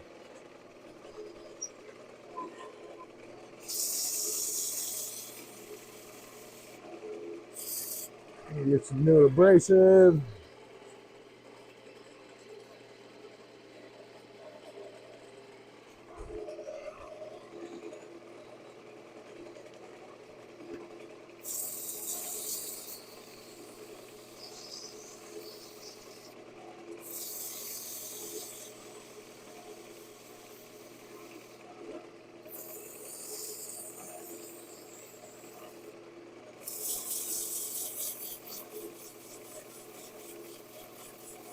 Again, just a really light hold with the sandpaper. I'm okay if it gets pulled out of my hands. I'm alright with that. I'd rather it got pulled out of my hands and then my hands get pulled into the rotating lathe. There we go, and I can carve the rest of that. Yes.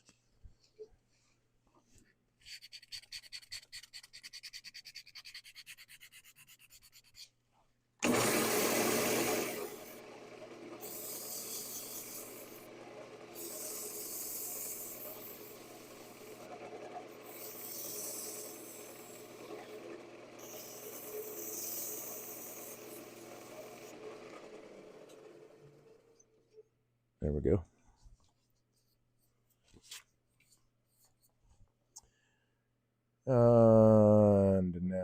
was thinking about how I was going to, oh, I know.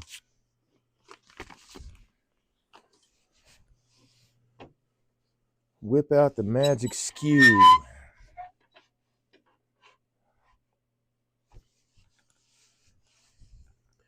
Come here, big boy.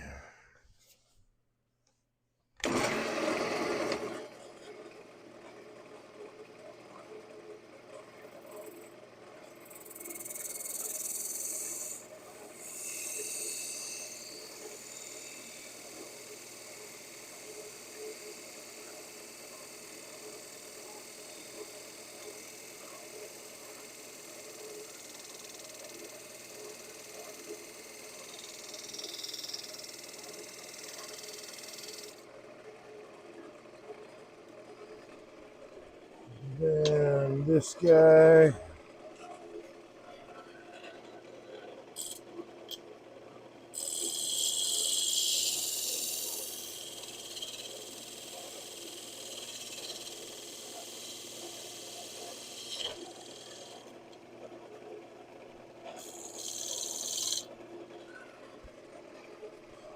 Let's chamfer that edge a bit.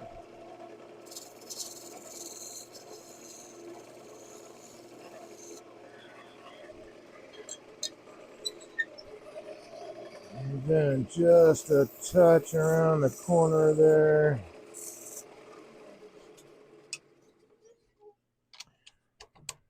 And now I can get the rest of that.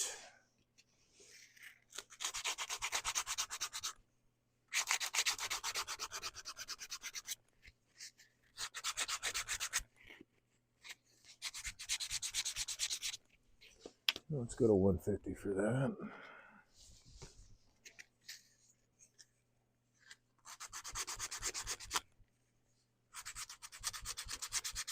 There's just a little bit of a, for lack of a better term, I'm going to call it flashing. Just a little bit left on the outside I could not get because it was right up against the chuck.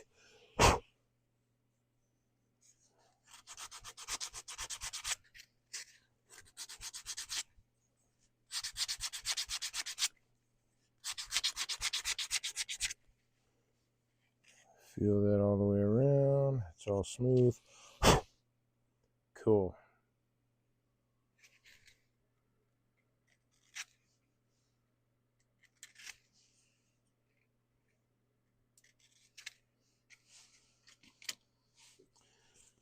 So that should have taken off just enough.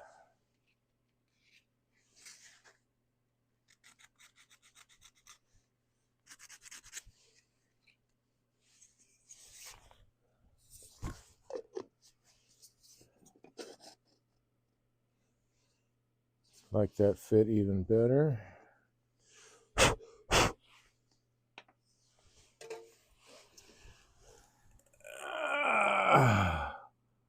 Yes. Beautiful.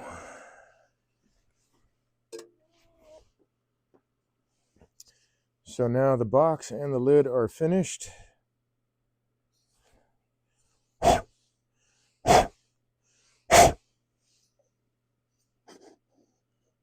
And now I need to start working on the drawers. How are we doing that? It's 11 o'clock. Life sucks for team math. Just doing some math homework really quick. Hey, man.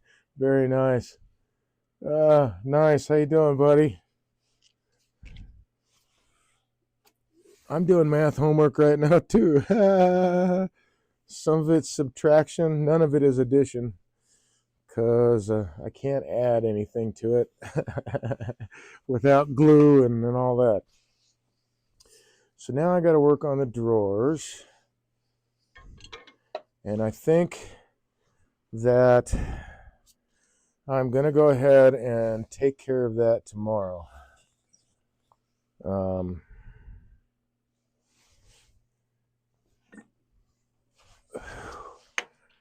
Right now the cold is really starting to creep in.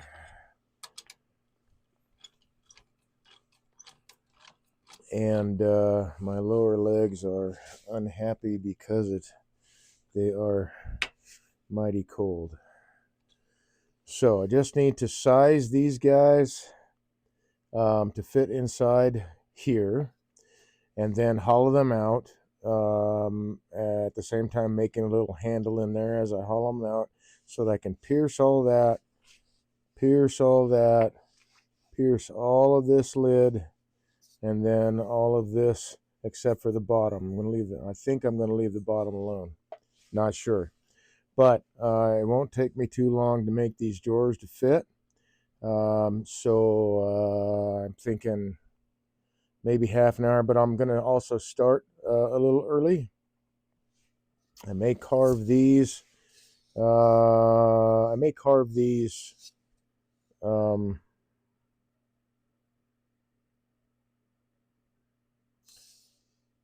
I may carve these tonight or tomorrow afternoon if I don't think I've got enough time to finish all this. So I'm going to carve these, and then I can turn the drawers and carve those tomorrow night. So I think that is a pretty good plan.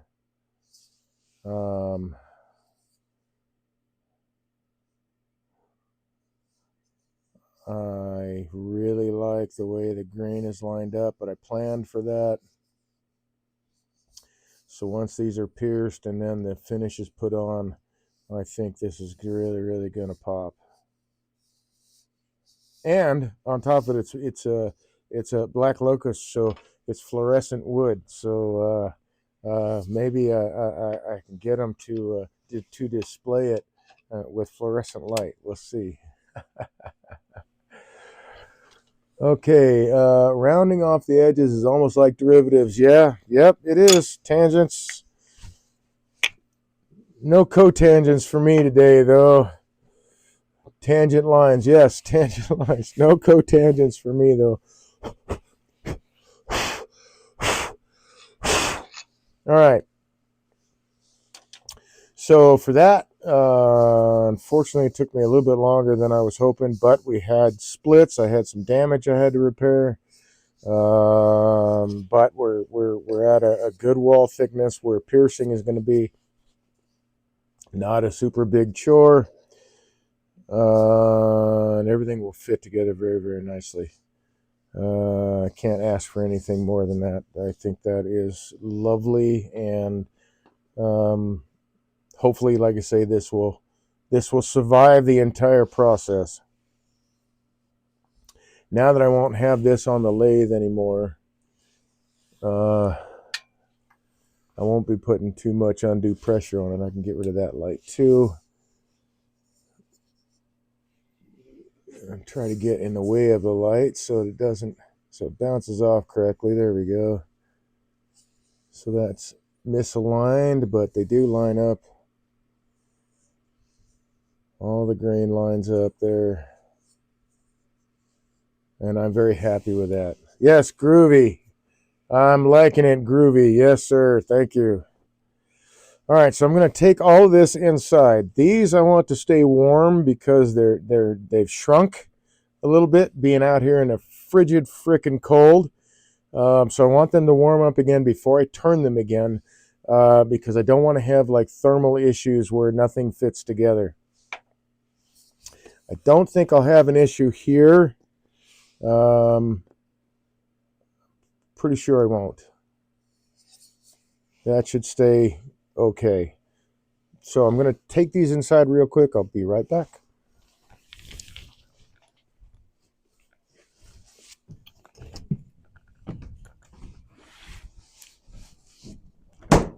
And I'll drop one on the floor. Why not? Okay.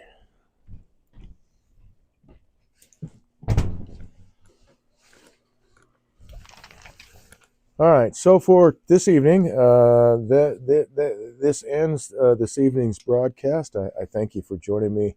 I thank you all for participating in chat. Those of you who did. Like I said, I just need to get 5 people chatting at the same time. That's the last hurdle I need to cross over to become an affiliate with Twitch. And that is one of my goals in this, creating this career for myself, that I have that income stream as part of it. So thank you to everyone that's helped me to get there. Thank you very much. I will attempt again tomorrow night. We'll see what the stream. Man, I'm just having a rough time with words today, remembering all the English words I used to know. Anyway, the breakdown for the stream, I get an email after every stream of the breakdown of how many chatters there are, how many unique chatters there are, how many people are chatting at once, and stuff like that. So it helps me with demographics. It helps me to also gear my broadcasts into a more focused, cohesive thing to reach as many people as I can. And I want to reach as many people as I can. I started this channel to become a better teacher and a better demonstrator. I'm always working to be the best turner I could be. And the more I work with other turners, all skill levels, the more the things that I teach them get cemented into my own head. And I don't want to be such a stodgy dude that, because I don't think that my way is the only way. I know it's not. But I work to make or to help people understand body mechanics and turning and how to stay. I call it a dance. It's a dance at the lathe. You keep everything loose and able to move. From the ankles to the knees to the hips to the shoulders. Everything needs to move together. And again, this is just one of those things. There are so many things to wood turning, so many things to touch upon, and so many things to learn. I try to make it the most efficient, simplest ideas, concepts, and try to teach people how to use their bodies properly so they can spend more time at the lathe and not beat themselves up. So I want to thank you very much for joining me here on Twitch Tuesday. I'm going to wrap the broadcast up tonight, but hey, Rife sucks for to math. I'm going to give you a call here in a little bit. Hopefully I'm not interrupting your homework or whatever, but I'm going to give you a call in a little bit. Thanks again for joining me, folks. I hope you stay friendly. I hope you enjoy the rest of your evening. I hope you'll join me tomorrow night.